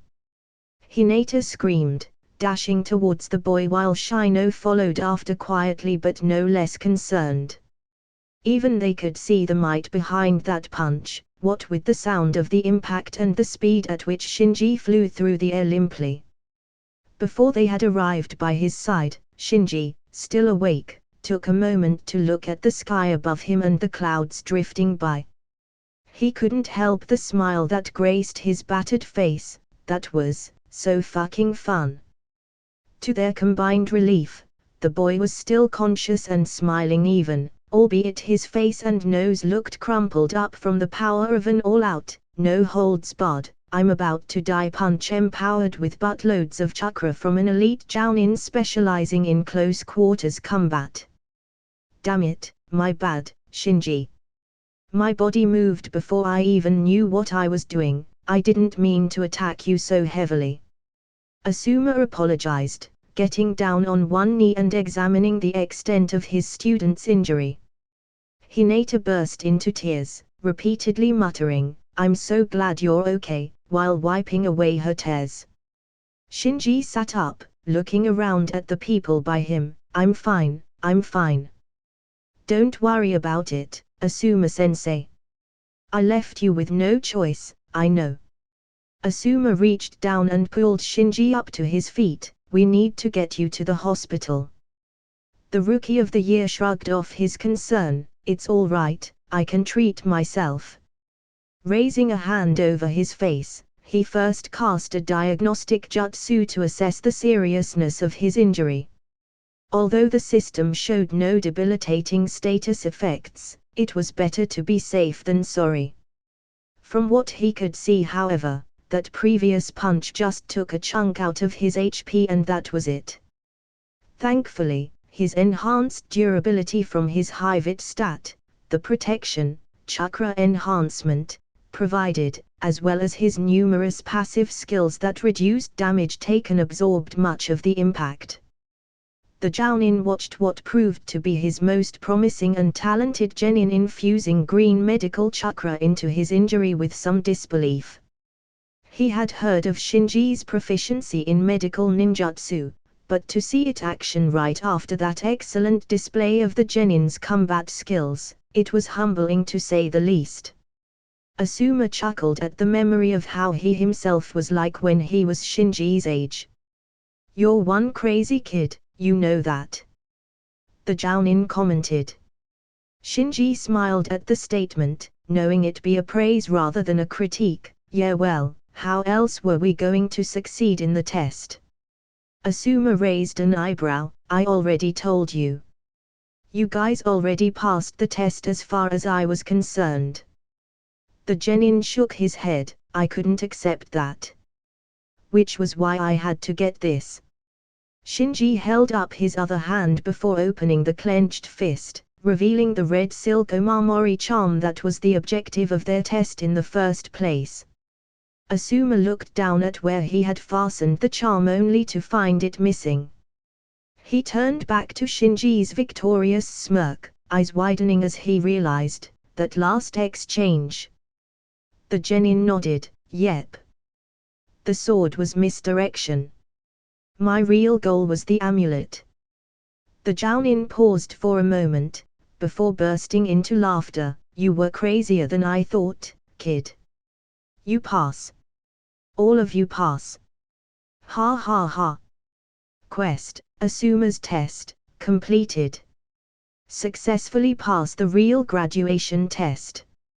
Accomplish the task given by Asuma, square root. Bonus: complete within 1 hour, x. Bonus: complete within 3 hours, square root. Hidden: force Asuma to not hold back, square root. Hidden: work together with team, square root. Rewards: happy smiley. Plus 10,000 EXP. New title: Asuma's disciple. Bonus: plus 5 points. Hidden: new perk, natural wind affinity. Hidden: new perk, teamwork makes the dream work. Bonus: new title, are you cheating? X. You have leveled up. Natural wind affinity, you have acquired an affinity towards wind nature chakra.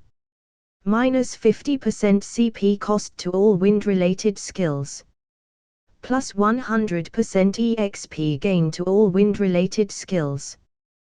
Plus 100% effectiveness of all wind-related skills. Plus 100% CP cost to all fire-related skills, penalty negated by natural fire affinity. Minus 100% EXP gain to all fire-related skills, penalty negated by natural fire affinity.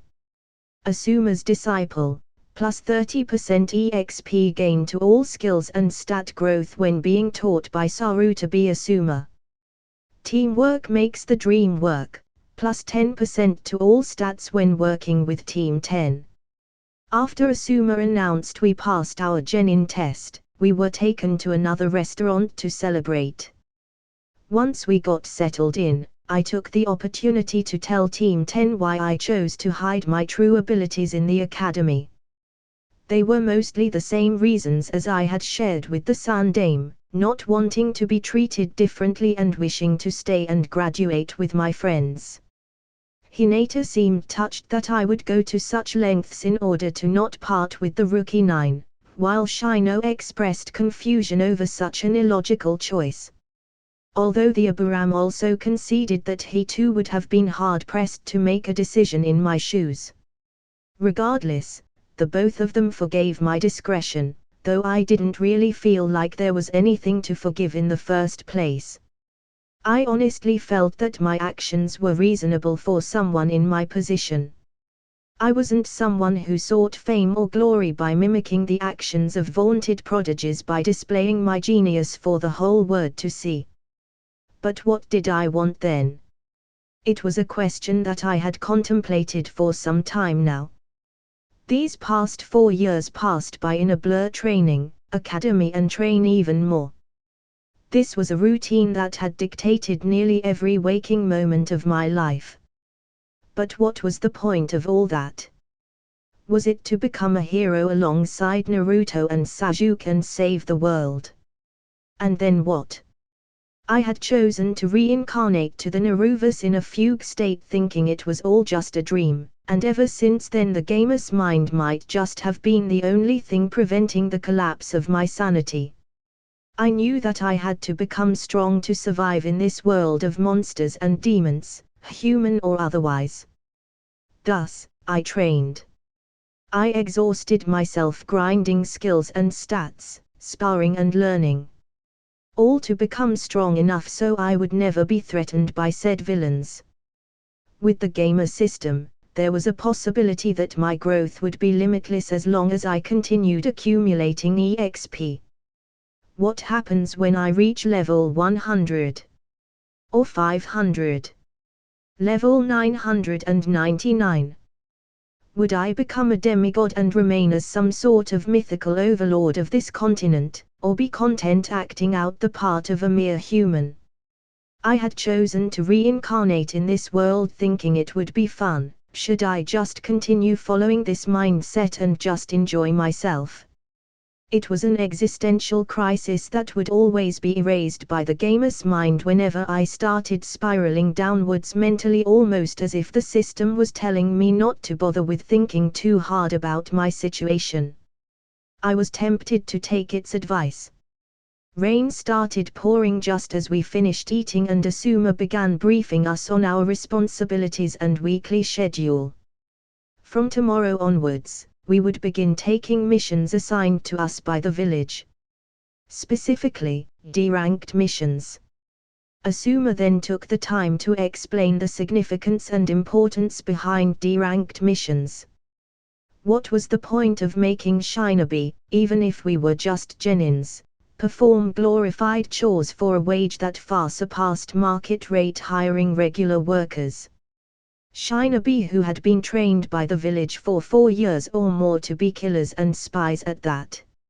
Simply put, the reason for all these was to cultivate patriotism and loyalty within the genins. Before sending them out on dangerous missions that could potentially lead them to their deaths, the village leaders wanted the genins to remember exactly what they were doing it all for. They weren't killing for the old men and women on the council leading the village. They were especially not doing it for the decrepit daimyo sitting on his throne in his palace miles away in the capital city. No. Whether it was assassinations, espionage, seduction or even committing slaughter, all was done for the safety and prosperity of the common folk living within Konoha. And for the village leaders, they believed there to be no better way to instill this devotion to the village than having the newly graduated shinobi work for said common folk. To put it nicely, we were being mentally prepared to work hard for our village. But if you thought about it cynically, it was a form of indoctrination. The process of inculcating the village's trained killers with ideas and attitudes that framed our cognitive mindsets. How we understood and saw the world around us would revolve around the idea that the village and its prosperity was our greatest priority, even more so than our selfish desires or lives. It also had to be made known that this was not a practice shared by every hidden village. In fact, Konoha was the only shinobi village that actively pushed for their genins to take part in D-ranked missions. Perhaps it had something to do with the various S-ranked shinobi that eventually went rogue throughout our history, or just a side effect of Konoha's immense wealth and military might. Which other village could heavily subsidize D-ranked missions, those being a lot more expensive than just hiring regular day laborers instead of shinobi, or spare precious manpower and soldiers to paint civilians' fences instead of sending them out on more profitable missions? D-ranked missions awarded 1,000 ryo to every participating shinobi at least. That was the wages for an entire day of hard labor for most folk, but only took at most an hour or two of the genin's time doing relatively easy work. Dog walking, babysitting, fence painting, all of these tasks would pay something along the lines of 100 ryo an hour for regular workers, but 10 times that for shinobi. So why would mission requesters pay that much more just to hire genins? Because they don't. The mission requesters are not required to fork out the entire fee for D-ranked missions. They pay 20% of that at most. The rest of it is subsidized by Konoha's extensive treasury. If one added up all the subsidies and expenses provided by the village for things like D-ranked missions, veteran pensions or shinobi healthcare, it totaled a staggering amount annually. While Asuma had not touched upon how exactly Konoha could afford to invest that much in their annual budget, I could speculate the source of the village's finances. If one asked why exactly does the Hokage answer to the Land of Fire's daimyo, the answer would be, money. The billions of Ryo funded by the Land of Fire's treasury took up roughly 60% of Konoha's gross domestic product. Without this financial support, Konoha would be relegated to the status of a second-rate hidden village like Takegakyo or Kusagakyo. Of course, it was not a one-sided relationship. In exchange for this funding, Konoha provided formidable soldiers, serving at the beck and call of the daimyo and his ministers. Not only to fight in their wars, but also for the purposes of espionage, sabotage or assassinations. Yet, Konoha weren't directly servants of the daimyo. The relationship was slightly more complicated than one between an emperor and his subjects. It was closer to something akin to a partially owned subsidiary company and the major corporation backing it. The daimyo held board seats and had voting rights, but day-to-day operations were still under the control of the CEO, the Hokage. The subsidiary company's employees, meaning us, still answered to our CEO. Whereas the CEO had to submit quarterly financial reports to our primary investor the daimyo, to show that his investments were not being put to waste. It was a symbiotic relationship, even though the power dynamics was complicated to pin down. So then came the question behind why Hokages of hidden villages did not simply charge into their respective sponsor nations' capitals and take the throne by force. First of all, even if you disregarded the hidden masters under the employ of the daimyos who were possibly at Kage-level strength themselves, never has there been a country that prospered under military dictatorship. Just look at the world history in my previous life. Governments that took control using military force were never able to maintain their political legitimacy or executive power. Furthermore, the people of this continent were superstitious, and they believed in the right to rule by mandate of heaven. Meaning, the common folk living in the nations who paid their taxes and were essentially the lifeblood of any state power, believed that the heavens decided who would rule. It was not up to the mortals to decide who were to be their king. Rather, the political legitimacy possessed by the daimyos were a result of a divine mandate. Thus, the daimyos of this continent and their royal lineage were the only ones perceived by the common folk to have the divine right to rule over them. Anyone else, even if they were Kage-level shinobi who could take over a nation like Orochimaru and his self-titled Land of Sound, were sure to face backlash and insurgencies within their territory. Sometimes, overwhelming might and military violence was not the answer to every problem. Especially so for Kage-level individuals, because to a man with a hammer, everything looks like a nail. Wise leaders like Senju Hashirama and the founders of other hidden villages understood such a concept and were able to adapt, eventually leading to the creation of hidden villages and their partnership with their respective daimyos. Other than the missions, we would also begin training under Asuma, working on our individual skill sets as well as teamwork drills to improve our coordination. The Jounin began by praising our strengths before pointing out our weaknesses. For Hinata, while she was skilled in taijutsu based on the gentle fist, she relied too heavily on close combat and getting close to the enemy. This wouldn't be an issue if she were the incarnation of the Yondaime Hokage, the fastest shinobi in the world to have lived. But she wasn't. Which made it a problem in cases where she could not physically be in range for her gentle fist. Against an opponent who specialized in mid to long range ninjutsu, Hinata would be helpless. For Shino, his Aburam clan techniques were extremely versatile tools that could serve many purposes. However, this also made him a jack of all trades but master of none. Asuma admitted that due to Shino's unique Aburam biology, the genin would be greatly limited when it came to non-Aburam techniques. Since Asuma was not privy to their clan secrets, there was little he could do to teach Shino on that front. However, what the Jounin could do for the genin was to reinforce his fundamentals, refine his close combat skills and work on advanced chakra control techniques like chakra enhancement, skills that were the essentials for breaking through to Chunin level. As for me, Asuma talked about honing my combat sense and getting rid of the bad habit I developed through over-reliance on the Sharingan.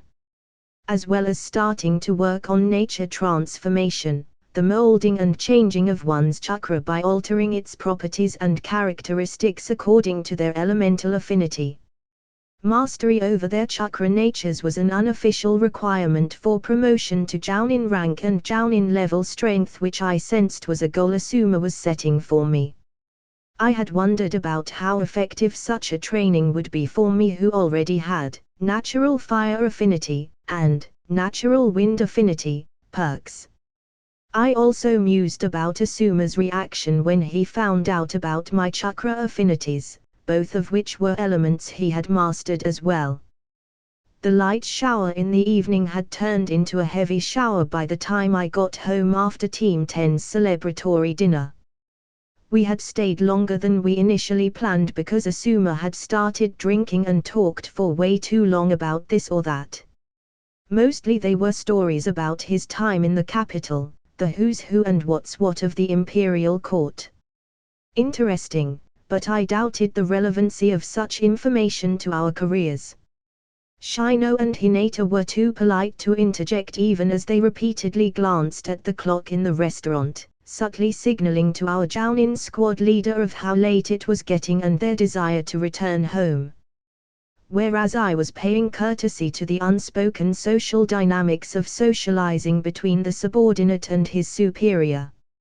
It took the Aburam to finally speak out about the time and need to rest for our early day tomorrow for Asuma to realize how long he had been talking for and dismissing us for the night.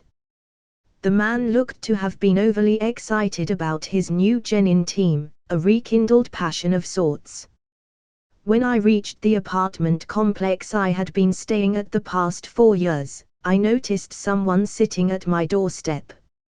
Since it was already late at night, the only light source being the street lamp some distance away and add on the reduced visibility due to the heavy rain, I could hardly make out who exactly it was and why they were seemingly waiting for me.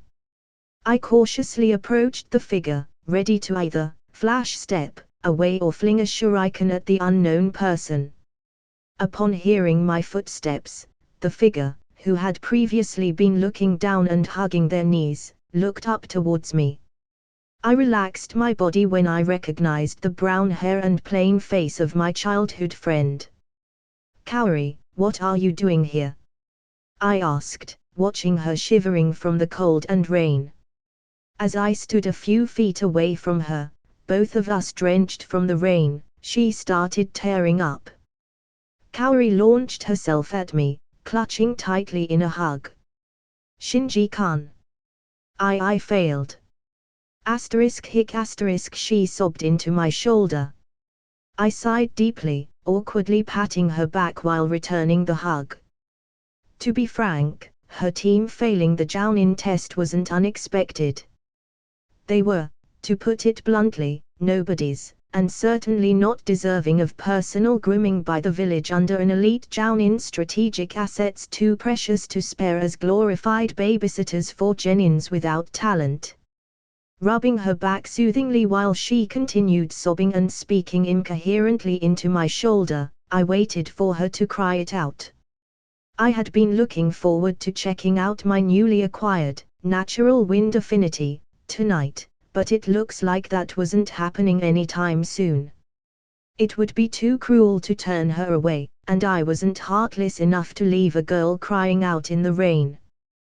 What in the Hinata venomously cursed in as she watched Kaori hug Shinji from a distance with her Byakugan. How dare she? She was tempted to come out of her hiding spot and break that bitch's arms for daring to put those filthy hands on her dear Shinji-kan. You're just taking advantage of his kindness. You don't know him like I do. Hinata's hand trembled, as a faint glow of chakra was layered around her fingertips. Even I haven't hugged Shinji, and yet she dares to do so before me. What was initially just her thoughts soon came out of her mouth as the Hyuga heiress began muttering under her breath repeatedly. Unforgivable, unforgivable, unforgivable, unforgivable, unforgivable.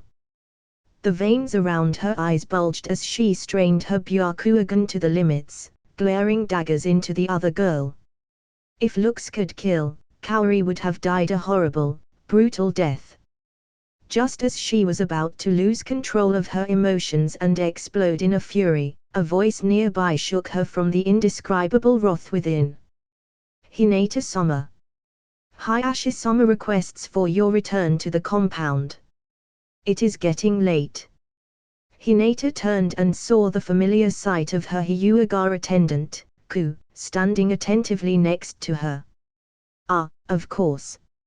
Silly me, I must have lost track of time.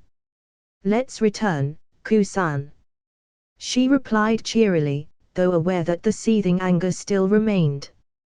Well, I'm still in the same team as Shinji-kan. We'll see who laughs last, bitch. As Hinata walked off in the direction of the Hyuga clan compound, Ku watched her back furtively. What a frightening mistress. Hayashi-sama really did a number on her. Shino entered the clan compound without much fanfare from the guards. Theirs was a quiet clan, a reserved family that preferred the unostentatious. Silently dutiful was their unofficial motto. So even when the clan's heir who was to be the next leader of the Aburam walked by the clan members, even a nod of acknowledgement might be considered much too expressive. He could feel the Kikaichua within his body moving more sluggishly than usual because of the rain. They were busy replenishing their numbers after the battle in the day that cost their hive thousands of their members.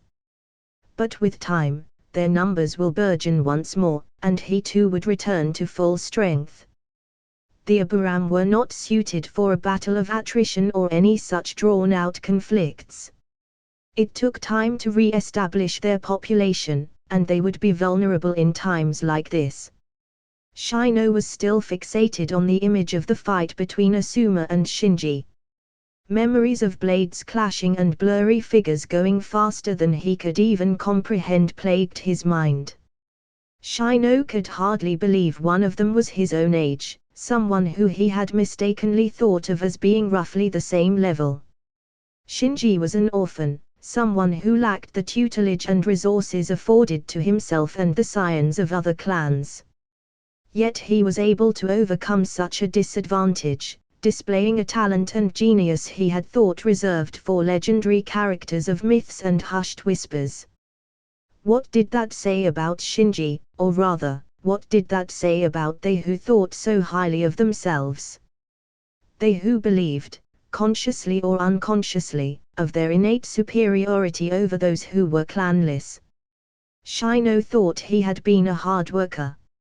Someone who put their head down, silently and dutifully training, without being conspicuous, as is the attribute of the Aburam. What a joke! Could the time and effort had been putting in since the moment he could walk all just a joke in front of a monstrous prodigy like Shinji, or might it just be a reflection of his own arrogance? Not even logic nor rational thinking could discern the answer.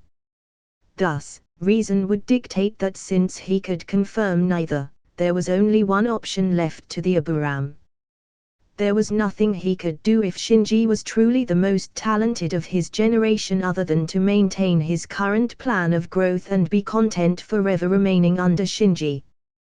But, if it was the latter, then the answer was clear. Shino would just have to double, triple, no, quadruple his efforts. He would erase the arrogance he never knew existed within him, return to the fundamentals and actively seek strength like he never did before. It was with this resolve swimming in his heart when Shino entered his home and went to find his father in his study. Shibuya could sense his son was troubled the moment he entered his study. Though others outside the clan may find it difficult or next to impossible to read their emotions, between Aburam members it was as clear as day. Their Kikaichua could pick up the pheromones exuded by each other's hives, which were influenced by their owner's emotions. Furthermore, every Aburam member had tons of practice identifying what another was feeling just through micro-expressions being made unconsciously. "Father, I have returned," Shino greeted. His father could not continue sitting upon hearing the slight waver in Shino's voice. The last time he had showed this much emotion was when Torun went off to join Root. Whatever had happened, Shibi theorized, must have had a huge impact on the boy. To be honest, parenting wasn't his forte. His wife was the one who usually dealt with Shino's more emotional side whereas he handled the instructional side of things. However, given that Shino had come to find him instead of his mother, meant it required instruction rather than emotional comfort. Millimeter.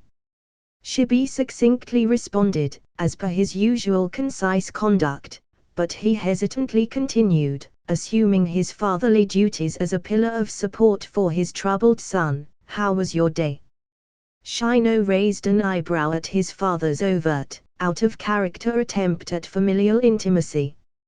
It was rare for them to exchange even a few words throughout the entire day and even rarer for him to ask about something as monotonous as his day.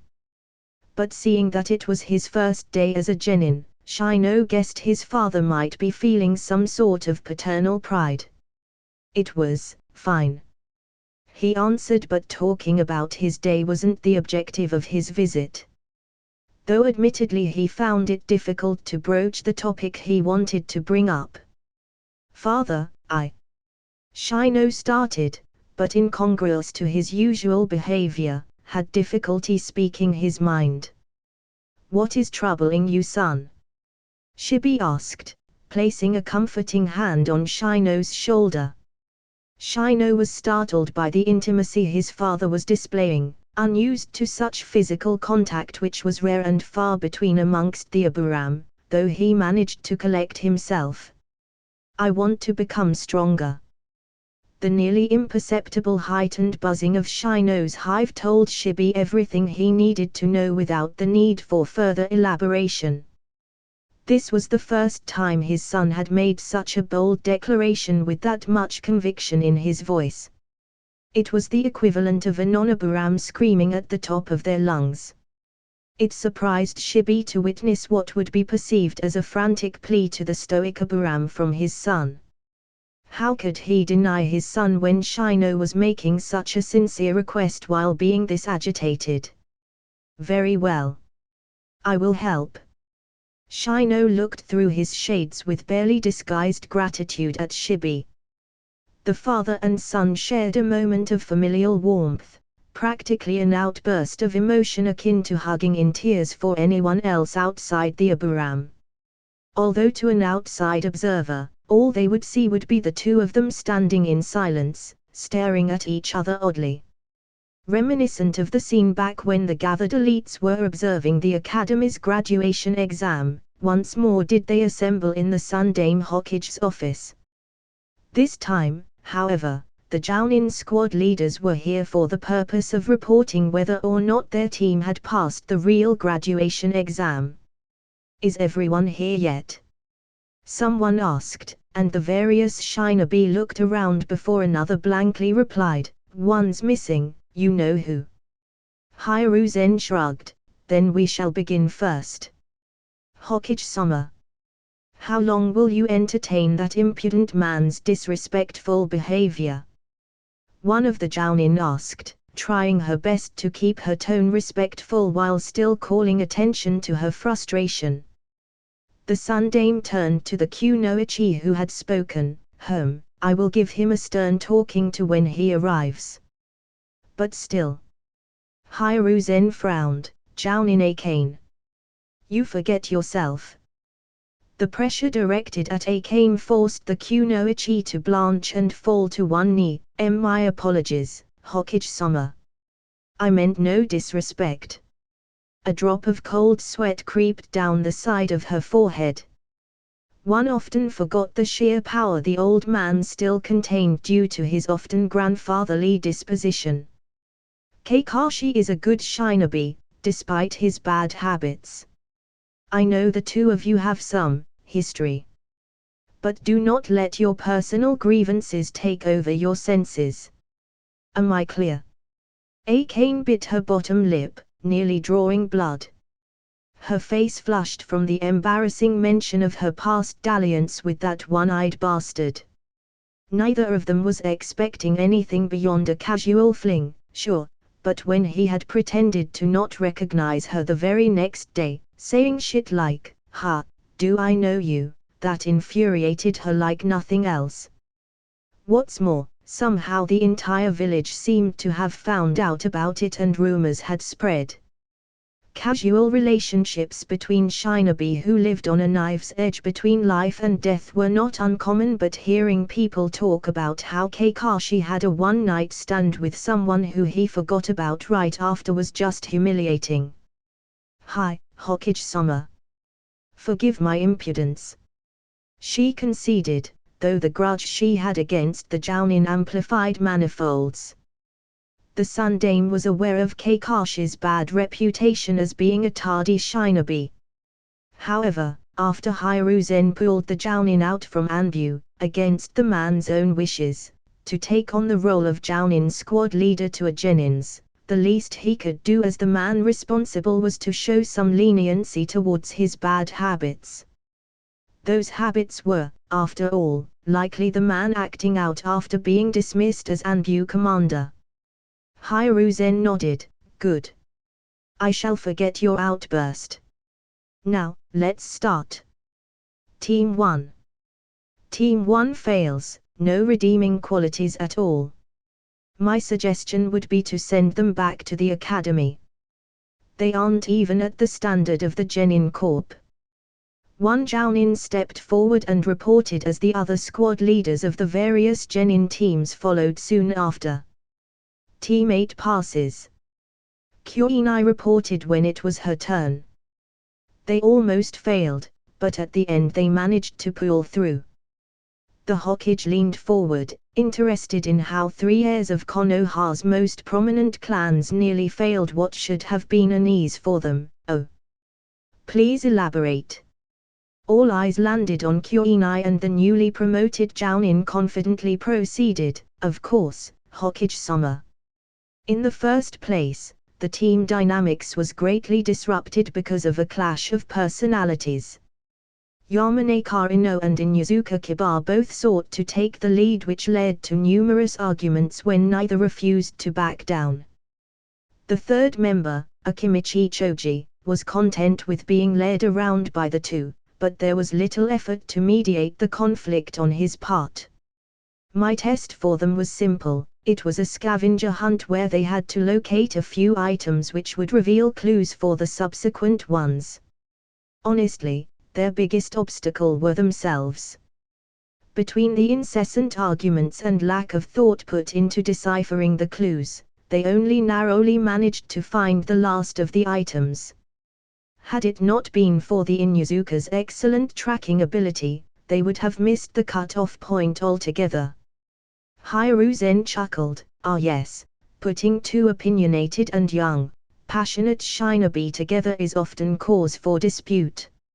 Many a squad leaders have had to face such an issue. You are not the first and definitely not the last, Kuinai. I trust you will be able to handle them without issue.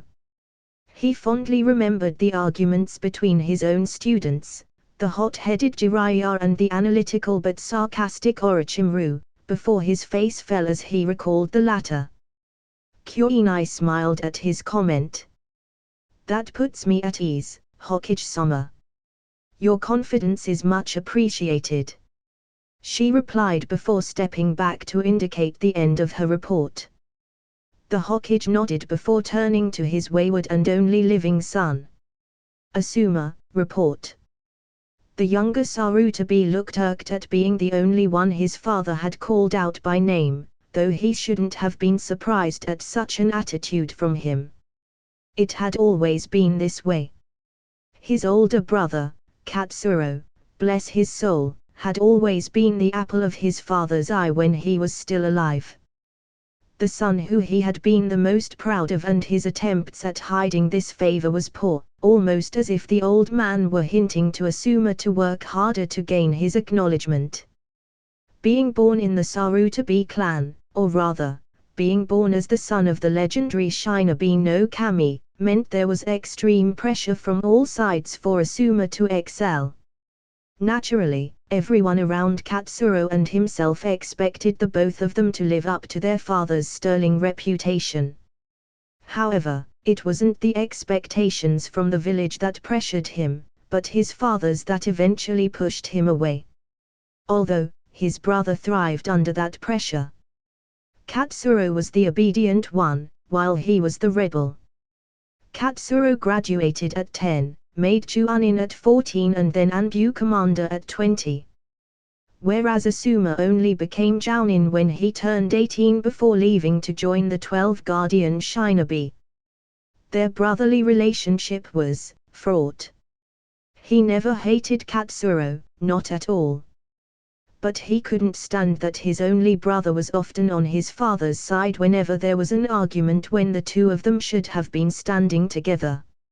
Asuma was distraught when he heard both Katsuro and his wife had died during a mission just a couple years back, and sometimes, even till today, he wondered if his absence from Konoha was to blame. If only he had been around, would they still be alive to be there for their son, his nephew? It was not his proudest moment when, out of cowardice, shame and guilt, he remained in the capital city instead of returning to take care of Konohamaru. He even teared up upon receiving news that he was going to become an uncle back when Katsuro and his wife were still living.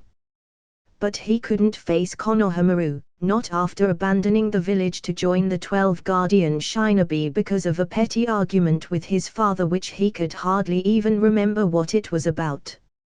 But after some time had passed, he resolved himself to throw away his pride and swallow his guilt to return to Konoha. Largely for the purpose of being there for Konohamaru when he was growing up. Initially, he had been nervous. Anxious at the possible reactions the child would have upon learning of his uncle. But Konohamaru held no malice towards him at all. It seemed like the old man was not poisoning the child's mind with any accusations like he had been worried about. Rather than the tense face-off he had been expecting with his father when he returned, it was a lot more amiable than he thought it would be. His father looked to be glad he returned at the very least and welcomed him back. For a few days, Asuma was pleased to have been received warmly, even more so when he met Konohamaru and began spending time with him. But his relationship with his father quickly strained again. Asuma worked hard to receive his father's acknowledgement, but to no avail. He had thought that after working 8 years tirelessly to protect the land of Fire's daimyo, there would be some form of an admission of pride from the stubborn old man. He was wrong. Their confrontation started off again when his father, one day questioned who were the people he should have been protecting instead of the daimyo. Implying that the 8 years he spent had been a complete waste of time in his father's eyes, and it would have been better spent serving the village and its people. Or even worse, that there might have been an undertones of an accusation for not being present to prevent his brother's death. What hypocrisy, he had thought, when the old man spouted off about the will of fire. Although, if Asuma was being honest, for a moment he finally understood what his father was talking about. When he faced off against his new genin team and watched with such pride at the new generation of the village's protectors, he could understand what the will of fire truly meant to the Hokage. Not that it would repair their already seemingly irreparable relationship. Team 10 passed. He brusquely answered and stepped back, not wanting to converse with the man any longer than he needed to. A snide comment came from one of the Jounins that sounded something like, "Pfft, duh, you got like the best team." The Hokage shared no such thoughts however and pressed for more information. "Elaborate, Asuma." Groaning, Asuma continued, ignoring the glare sent his way by the Hokage for the show of disrespect. "What more can I say? They succeeded with flying colors. They tracked me down in under 2 hours from the little clues I sprinkled during an hour-long conversation before I even told them about the details of the test, demonstrating excellent situational awareness and attention to detail. Then they worked together to give even myself some trouble when attempting to retrieve their mission objective. Or rather, they actually succeeded in retrieving it." At that revelation, several of the gathered Jounin audibly reacted while one spoke up, "Genin's got the drop on you, Asuma. Man, your time at the capital must have made you rusty hot." The Sarutobi glanced in annoyance at the speaker. "Tsk, don't go running your mouth off if you don't know what happened, Kenji." The now identified Kenji raised both his hands in mock surrender. "All right, chill man, I was just teasing." So what did happen? Now that his reputation was on the line, as well as his team's, Asuma looked to be more serious in reporting the circumstances that led to his team's passing. All three of them are talented shinobi, above the average genin in most aspects. Hyuga Hinata displayed excellent proficiency in her clan's gentle fist, even managing to close 2 of my tenketsu at one point. Although I'm not a Hyuga so I can't be too sure about the specifics, I can tell Hayashi has trained her well. Abraham Shino has a tactical mind beyond his years and possesses the cold, rational disposition that is characteristic of his clan. Again, like Hinata, I can't make an accurate judgment of his expertise with his clan's techniques, but from I had observed, he has little to prove in that regard. And Shinji Ikari, well Asuma paused and pondered on how much to share without spilling too much of his disciple's secrets. A successful shinobi was one that could the tricks up his sleeves concealed. Too much publicity was contradictory to the purposes of said tricks. He is the obvious leader of the trio, taking charge and strategizing their approach. He well deserves his title as Rookie of the Year and has shown that he is well versed in many aspects of the shinobi arts. I'm sure many of you have already heard the rumors of how he had been hiding his true skills in the academy. Let me just say those rumors were not unfounded. Just as the other Jounin wanted to ask for Asuma to share more, the door opened and in walked the tardy Kakashi, calmly reading his copy of Icha Icha Violence. The Hokage lazily glanced at the Jounin. "You're late, Kakashi." The one-eyed Jounin scratched the back of his head embarrassedly. My bad, I got lost on the road of life." Hiruzen looked unamused at the answer and sternly replied, "Keep a map on yourself, so you won't be late next time." "Roger." He sloppily saluted before stepping into the line with the rest of the Jounins. "Since you're here, you can report on your team's status," the Sundame ordered. Akane gritted her teeth while glaring at the man. How in the world was that a stern talking to? Is it my turn already? Sure. The Jounin replied, acting as if he had been here the whole time waiting for his turn while the rest just deadpan scowled at the cheek. Team 7, passes. Kakashi began recounting what happened in his test. *flashback*. Team 7 was able to look underneath and discover the true purpose of the bell test. *flashback end*. That's about it. End report. Kakashi concluded, going back to reading his book. What the hell do you mean end report? You barely said anything. Everyone in the room chorused, screaming at the lazy Jounin for his less than descriptive account of the test. Really? I thought that was pretty detailed. With one pinky scratching his ear, Kakashi lazily responded. The Sundame's eyebrow twitched. Last chance, Kakashi. Do it properly. Sensing the seriousness in his tone, the one-eyed Jounin put away his book and prepared to give a long, detailed, and needlessly protracted recounting of what actually happened. The Sundame's eyebrow twitched. Last chance, Kakashi. Do it properly. Sensing the seriousness in his tone, the one-eyed Jounin put away his book and prepared to give a long, detailed, and needlessly protracted recounting of what actually happened. The test is to take these bells away from me by dinner time. Kakashi started explaining, holding up 2 silver bells. The members of Team 7, which included Sasuke, Naruto and Shikamaru, were brought to Training Ground 3 after a frustrating introductory meeting with their assigned Jounin squad leader. To the Genins, Kakashi appeared to be a lazy, tardy and overall dislikable person who didn't seem at all interested in being their Jounin squad leader. So when they were told that only 3 or 4 teams out of all that had passed the Academy's graduation test could actually become Genins, they were dismayed that this was the person who would administer the real graduation test. Shikamaru raised an eyebrow curiously. Kakashi-sensei, why are there only 2 bells?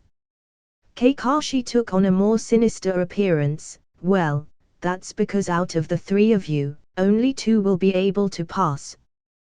The person who isn't able to retrieve a bell will be sent back to the academy. The lazy genius narrowed his eyes in suspicion. 4-man teams were a tradition, nay, a rule. Who ever heard of 3-man teams with 2 genin and 1 jounin? Even teams who suffered a casualty would receive a replacement from the Shinobi reserves. Something wasn't adding up. Ha! No way. How could you send us back to the academy? Naruto yelled in disbelief. The Jounin tilted his head. Why not? I am the Jounin in charge of your team and what I say goes. Well, only one of you will be sent back. So as long as it isn't you, then there shouldn't be a problem, right? Or are you not confident in yourself at all? Naruto recoiled before collecting himself and shouting back with false bravado, of course I am confident. I am going to be Hokage, Datbeo. Sasuke rolled his eyes at the noisy blonde. Though admittedly he too was excited. A chance to test himself against a Jounin was rare, and he looked forward to seeing how far he would measure against a real Shinobi. You have until dinner time. Whoever doesn't get a bell by then will be tied to the log post and won't get to eat dinner. Kakashi continued, motioning towards the 3 logs conspicuously located in the middle of the training ground and with only 2 bento boxes placed on them. At the mention of food, all 3 of the boys' stomach growled. They had waited in the academy for their Jounin sensei for 2 straight hours and had been brought here without having an opportunity to have lunch. Needless to say, all 3 of them were starving. So the bento boxes were positively irresistible to them. Naruto harumphed and fished out a kunai. I will take you on alone and win, Datbeo. One of those bells is going to be mine. With that, he ran right at the Jounin, ready to end the test right away. Of course, it was never going to be that simple. Kakashi watched the blonde running slowly and sloppily. The kunai held in what was supposed to be a threatening manner only looked like a toy being swung around by a child in the eyes of the Jounin. From Naruto's perspective, all he saw was the Jounin suddenly disappearing before he felt a hand grab his wrist from behind and point the kunai he was holding right at his own neck, while another hand grabbed the back of his head with such strength that it stopped him dead in his tracks. Well, don't be so excited, I haven't even said start yet. Kakashi slowly drawled out before releasing Naruto, who looked taken aback by the sheer speed the Jounin had exhibited. Sasuke narrowed his eyes. How foolish. He had fought and lost dozens of times against Shinji. Losing so much did wonders to his arrogance. Sasuke recognized that no matter how talented he thought he was, there was no way he could compare to a Jounin. There was a chasm between a genin and the man before them, a chasm so wide one could compare it to the distance between heaven and earth. Prepare, gather comrades, conduct reconnaissance, plan an ambush, and wait for an opportunity.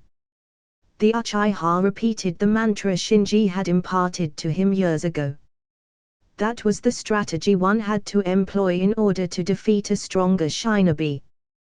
Being smart and patient could be the difference between mission failure or success, between life and death. Shinji's efforts to temper Sasuke's recklessness was more effective than the Rookie of the Year had thought. Not only did it quell his blind rage, Shinji helped the Uchiha sharpen his wit, understand the virtue of patience and broadened his perspective. No longer was he singularly focused on the sole act of killing Itachi. He began paying attention to what he had to do to lead up to that moment. After releasing Naruto, Kakashi vanished once more and reappeared back where he had been standing originally.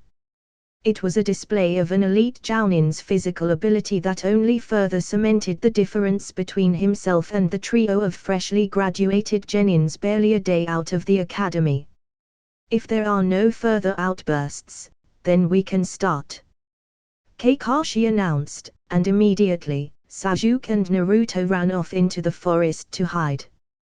The Jounin turned to the last remaining member of Team 7 who remained where he was standing and looked like he had no intention to move. You know you're supposed to hide, right?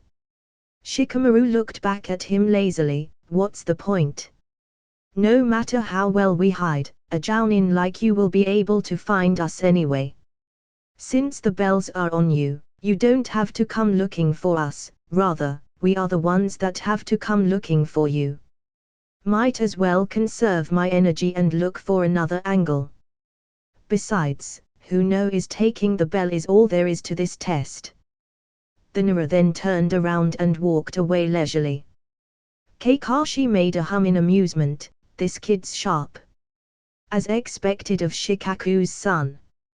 Right as the Jounin was about to pull out his Icha violence and pick up where he left off, a blonde blur came running out of the forest and stopped a distance away from him. Kakashi glanced at the blonde but brought out his book anyway. He thumbed the page where his bookmark had been left, flipped the book open and continued reading. I was going to hide, but after thinking about it, that really doesn't suit my style.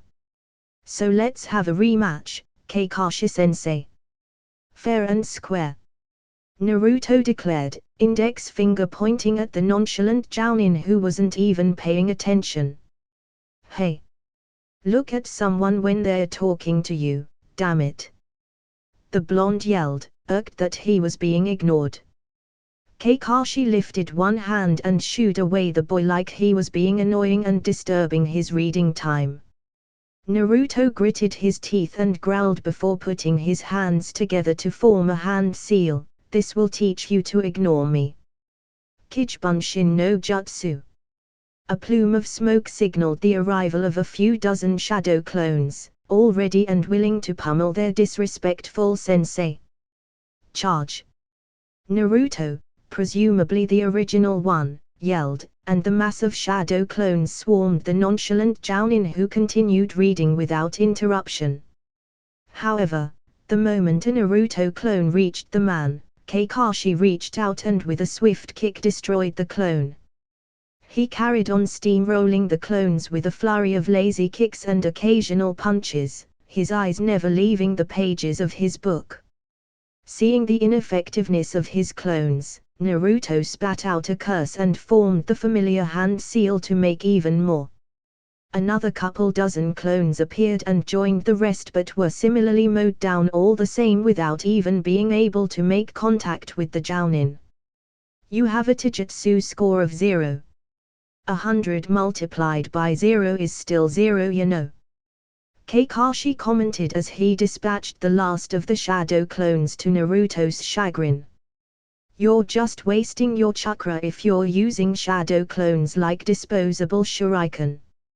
Naruto flared with anger. Fine. I don't need shadow clones. All I need is me, myself and I. The blonde charged forward, this time song the clones. Unexpectedly, Kakashi glanced at the incoming blonde with one eye, momentarily distracted from his reading. Minato-sensei, your son, how shall I put this? He's really, really dumb. Naruto launched a fist, easily deflected by Kakashi, and then a series of punches that were all similarly blocked or parried. His assault was finally stopped when Kakashi gripped one arm with a vice grip and twisted it so that Naruto was helplessly being held onto with just one arm. Let me show you how to really use Kichibunshin. Kakashi offered, before smilingly sinisterly. Another Kakashi appeared out of nowhere and ran towards Naruto, his fingers placed together in a tiger seal. Sasuke, who had been watching the whole encounter from a distance hidden away in the shrubbery, widened his eyes at the familiar-looking seal. Danger! That's a tiger seal. It's used for fire jutsu. He's going to kill Naruto. Said blonde looked back, confused at the sight of another Kakashi headed towards him rapidly. Too late. Konoha secret technique, 1,000 years of pain. Hearing the words, Naruto flinched. What kind of a secret technique was named 1,000 years of pain? This was dangerous. He tried resisting, to get out of his sensei's grip, but failed. Soon, the Kakashi clone reached the blonde and to everyone's surprise, stuck his fingers up Naruto's butt. The shock and pain from the sudden intrusion into his rear blasted Naruto into the air, with the boy yelling in pain.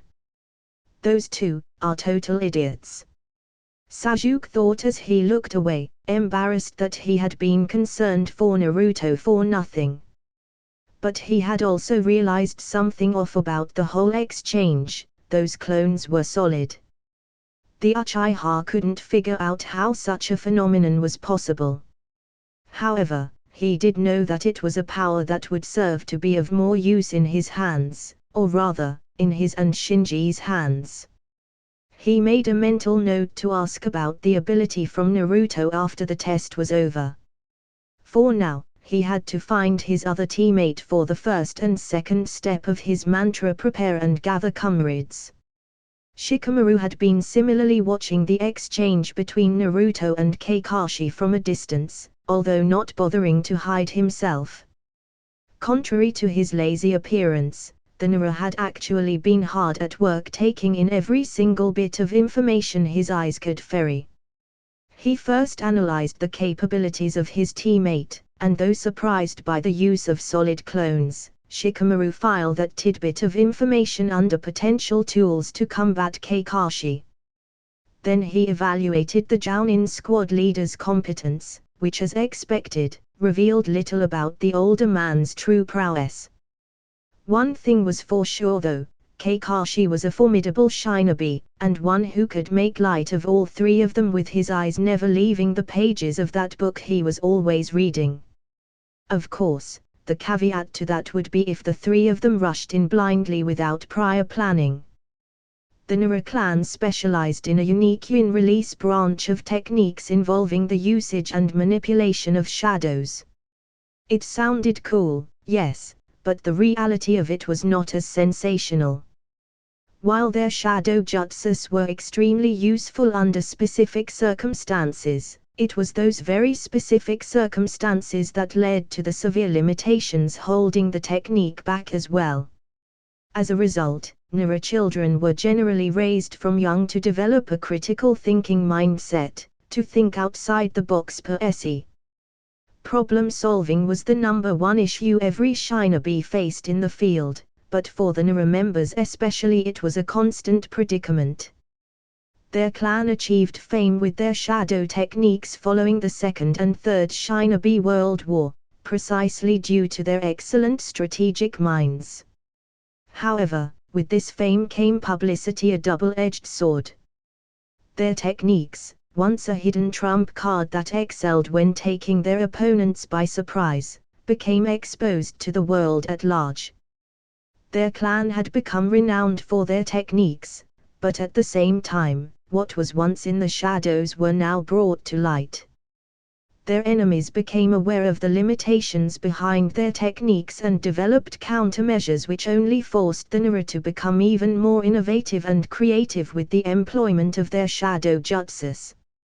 Hence, the Nara, with their naturally limited chakra reserves, had to be smart with even a single usage of their shadow jutsus that drained chakra like a sink did water.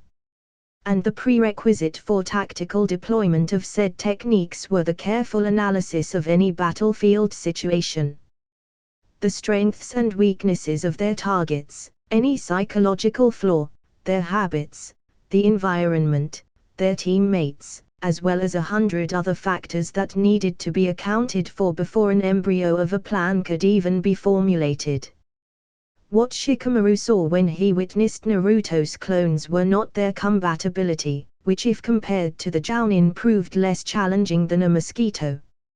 Rather, he saw the dozens of shadows cast by the clones, which were a veritable buffet of areas Nara's own shadow could merge with and thus extend their range. What Shikamaru saw when he witnessed Kakashi's arrogance of not even bothering to lift his eyes off the pages of his books to combat Naruto was a potential flaw he could exploit. As long as Kakashi didn't take the blonde seriously, there would be opportunities to surprise the man who had let down his guard. Yet, it was also arguable that it would be incredibly unlikely a Jounin would ever let down his guard. People who were able to achieve that rank tend to have experienced dozens if not hundreds of life and death battles where even the slightest carelessness or mistake would see them lose their life. So if a shinobi made it as far as Jounin rank in a world where the average highest rank a shinobi could achieve in their lifetime was Genin or Chunin, then that said something about their danger senses that had been honed by multiple near-death experiences. The Nara thought that what they were facing was simply an impossible situation. 3 Genins against a Jounin. What a joke. If Kakashi had been serious, they wouldn't last a minute. Therein lies the catch, however. Kakashi wasn't being serious. That indicated to Shikamaru that the Jounin was indeed sincere in wanting to test his team. If so, it was likely that the man was limiting his strength to Chunin level to give them even the slightest possibility of succeeding.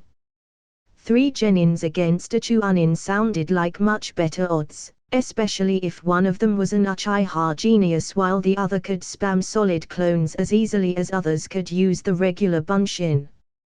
But, Shikamaru also realized, it would be up to him to coordinate the assault of these two forces. Sasuke was a loner, plain and simple. While not quite arrogant, the Uchiha held utmost confidence in his own skills, so he might not take kindly to any offer to team up. Whereas Naruto was impulsive, reckless, and lacked the ability or desire to think before he acted. However, that didn't mean the boy would stubbornly cling to a fair and square match against a Jounin after being thoroughly trounced and humiliated by said man. That was something Shikamaru could work with if he so desired. The Naru scratched the back of his head in frustration. Why was he thinking so hard about this? To pass the real graduation exam and thus be selected for preferential grooming by the village under the wing of an elite jounin whose standards would likely be set higher than average. That was the opposite of the laid-back, unremarkable and carefree life he wanted. Should I just fail on purpose? Shikamaru pondered while laying down on the cool grass.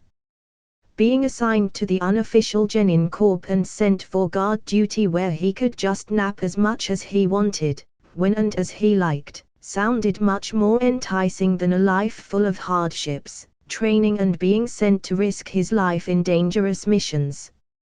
Although his dad might be slightly disappointed by his failure, the old man would understand where he was coming from. At most, the mantle of the Naru clan head could be passed to one of his more overachieving and ambitious cousins. That wouldn't bother Shikamaru even the slightest bit. He watched the clouds drift by slowly and felt the refreshing breeze sweep past his motionless body. This was the life. No mom screaming at him, nor any blonde Yamanakers too.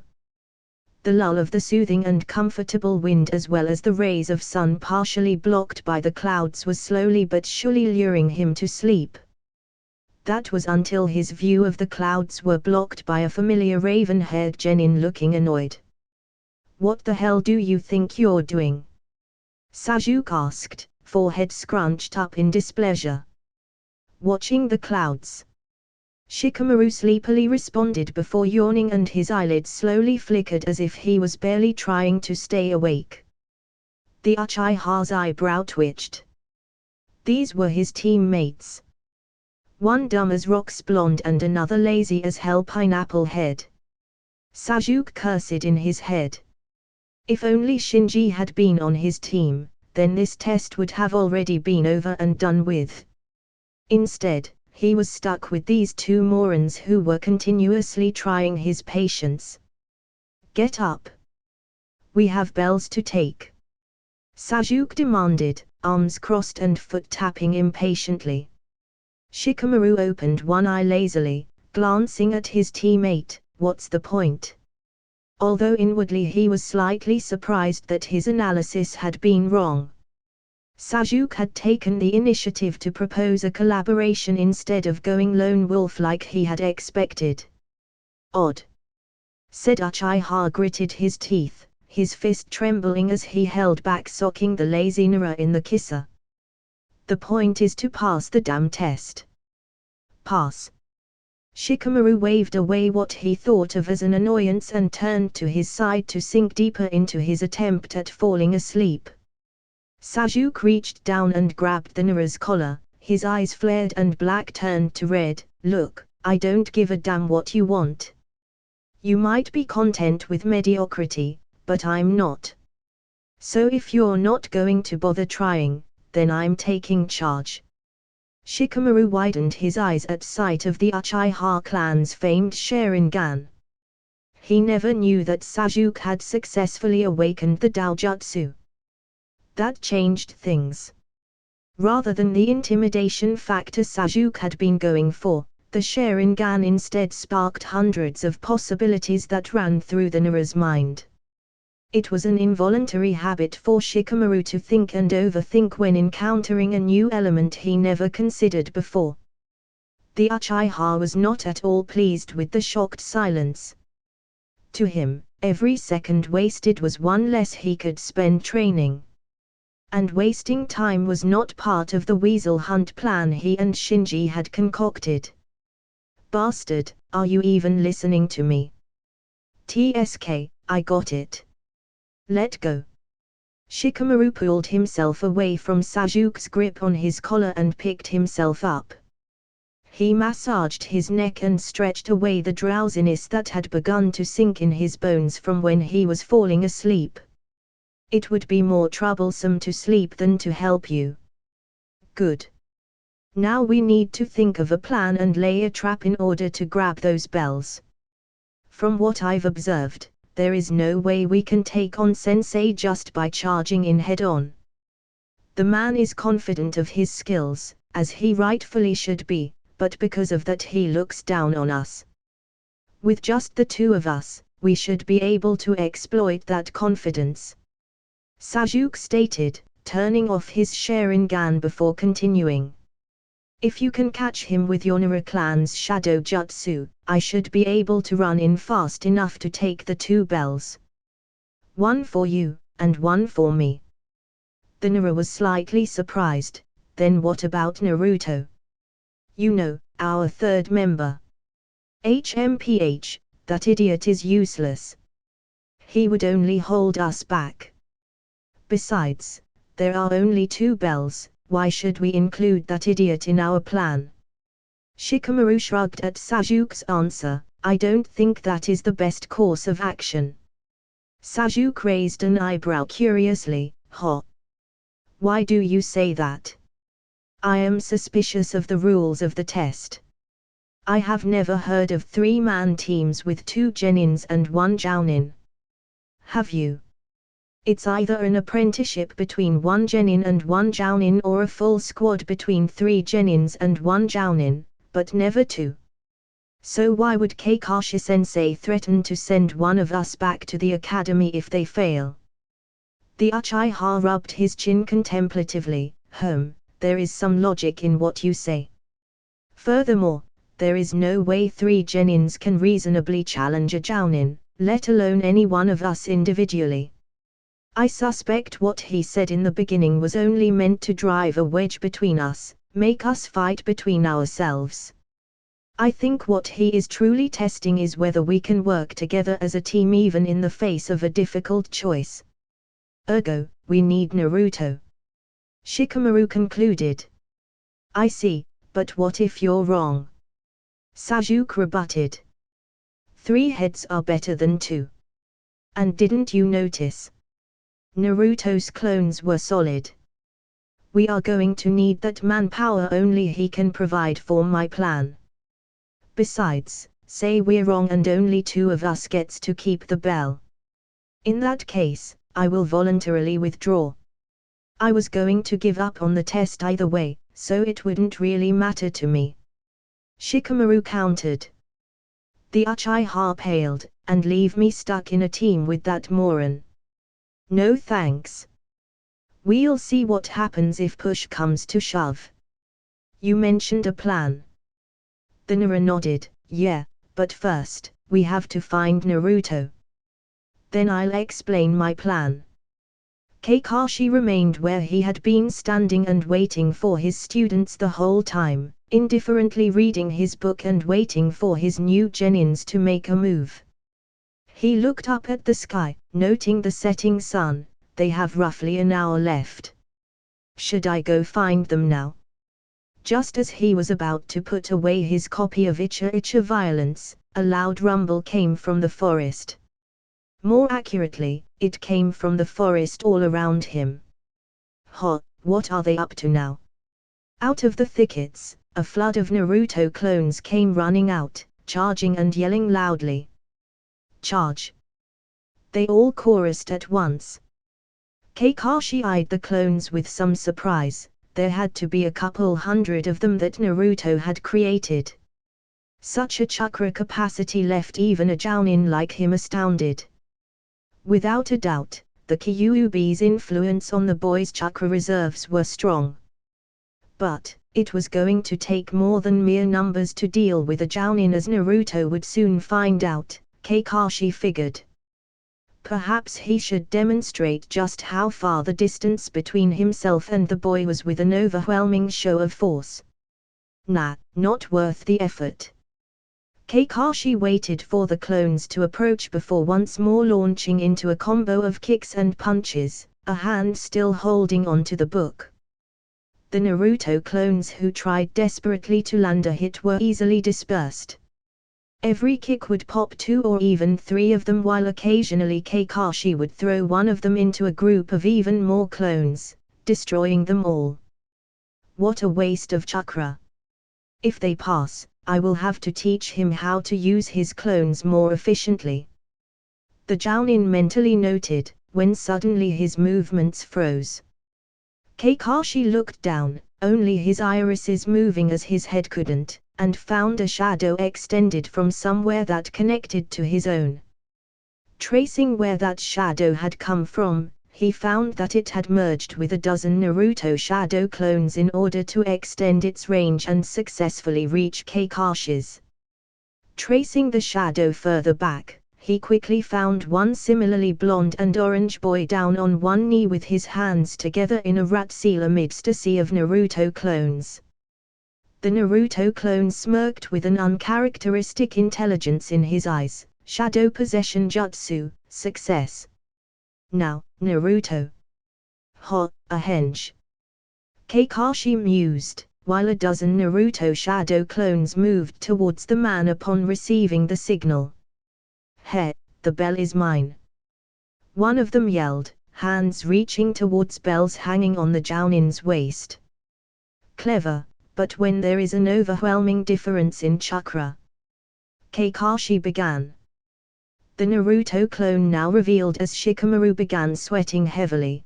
The thin layer of illusion that transformed his appearance was released, lacking the concentration needed to maintain the disguise. KKH, I can't hold him.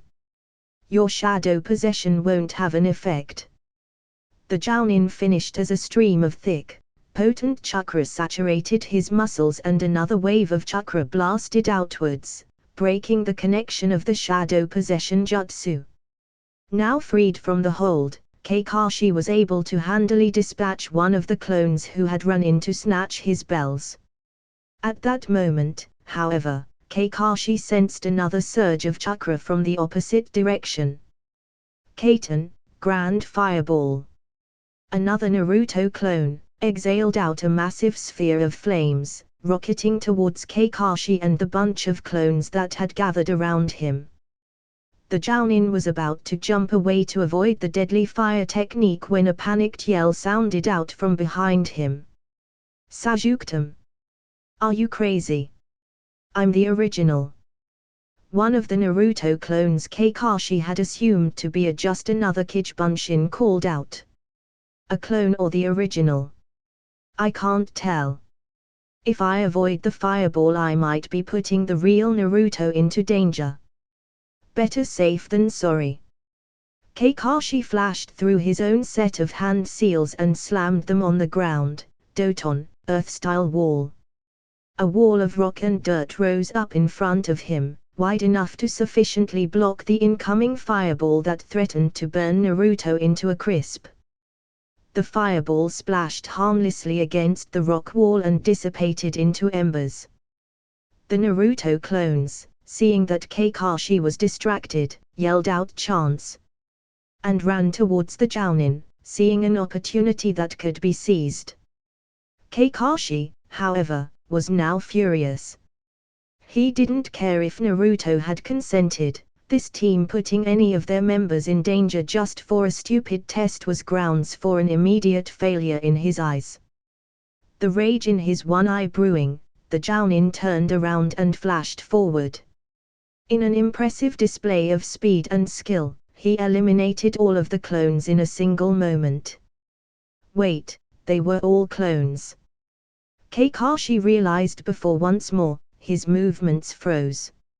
Again, a shadow had merged with his own, this time utilizing the shadow of the dirt wall he had created to both extend its reach and approach from the Jounin's blind spot. The tapping sounds of footsteps drew his attention from behind him and Kakashi forced his neck back, resisting against the constraint of the shadow possession, to see Sajuk, now with his henge released, launching off the dirt wall towards him. The genin held onto an unsheathed wakizashi, the red eyes of his Sharingan spinning wildly and a victorious smirk donning his face, as the boy flew towards him, poised to cut him down. I underestimated these brats. Kakashi mused.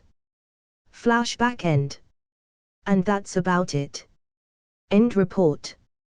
Kakashi concluded after the lengthy story he had just narrated. The rest of the Jounins as well as the Hokage perked up, and then what happened? You can't just say end report before you finish the story. Ha! Oh, I broke out of the shadow possession, so they didn't get the bells in the end. But since they worked so well together, I passed them. The Sun Dame leaned back, exhaling the cloud of tobacco smoke and contemplated on the story Kakashi had just recounted. So Sasuke had unlocked his clan's eyes. Interesting. And Shikaku's son is definitely living up to his father's reputation. Hi, Hokage-sama. Shikamaru utilized my confidence and lack of caution against Naruto to formulate a plan where he and Sasuke were hiding amongst the clones under their own transformation jutsus. Seeing that I let my guard down against who I thought was reckless and impulsive, they laid a trap that forced me to turn my attention away from the clones. I was initially furious that they would let Naruto be in danger, but turns out it was all just part of a plan to trap me again. Kakashi summarized before stepping back into line and carried on reading from where he had left off. Hiruzen nodded with satisfaction, although he eyed Kakashi with mirth. You didn't really let down your guard, did you? The Jounin smiled. Well, I knew most of what they were doing, but I was curious what they were up to, so I let it happen. But I really was surprised at the end when that Naruto clone faked being the original. That was something unexpected. The Sun Dame chuckled appreciatively at the plan of Team 7's genin that could even catch Kakashi by surprise. Are there any other teams that passed? He asked the gathered Jounin, who all indicated in the negative. Very well then, aside from Team 7, 8 and 10, all others will be relegated to the Genin Corp. Kakashi, Kuinai, Asuma, I have high hopes for your teams. Do not let me down. Hi, Hokage-sama. That's it guys. Hope you like the video.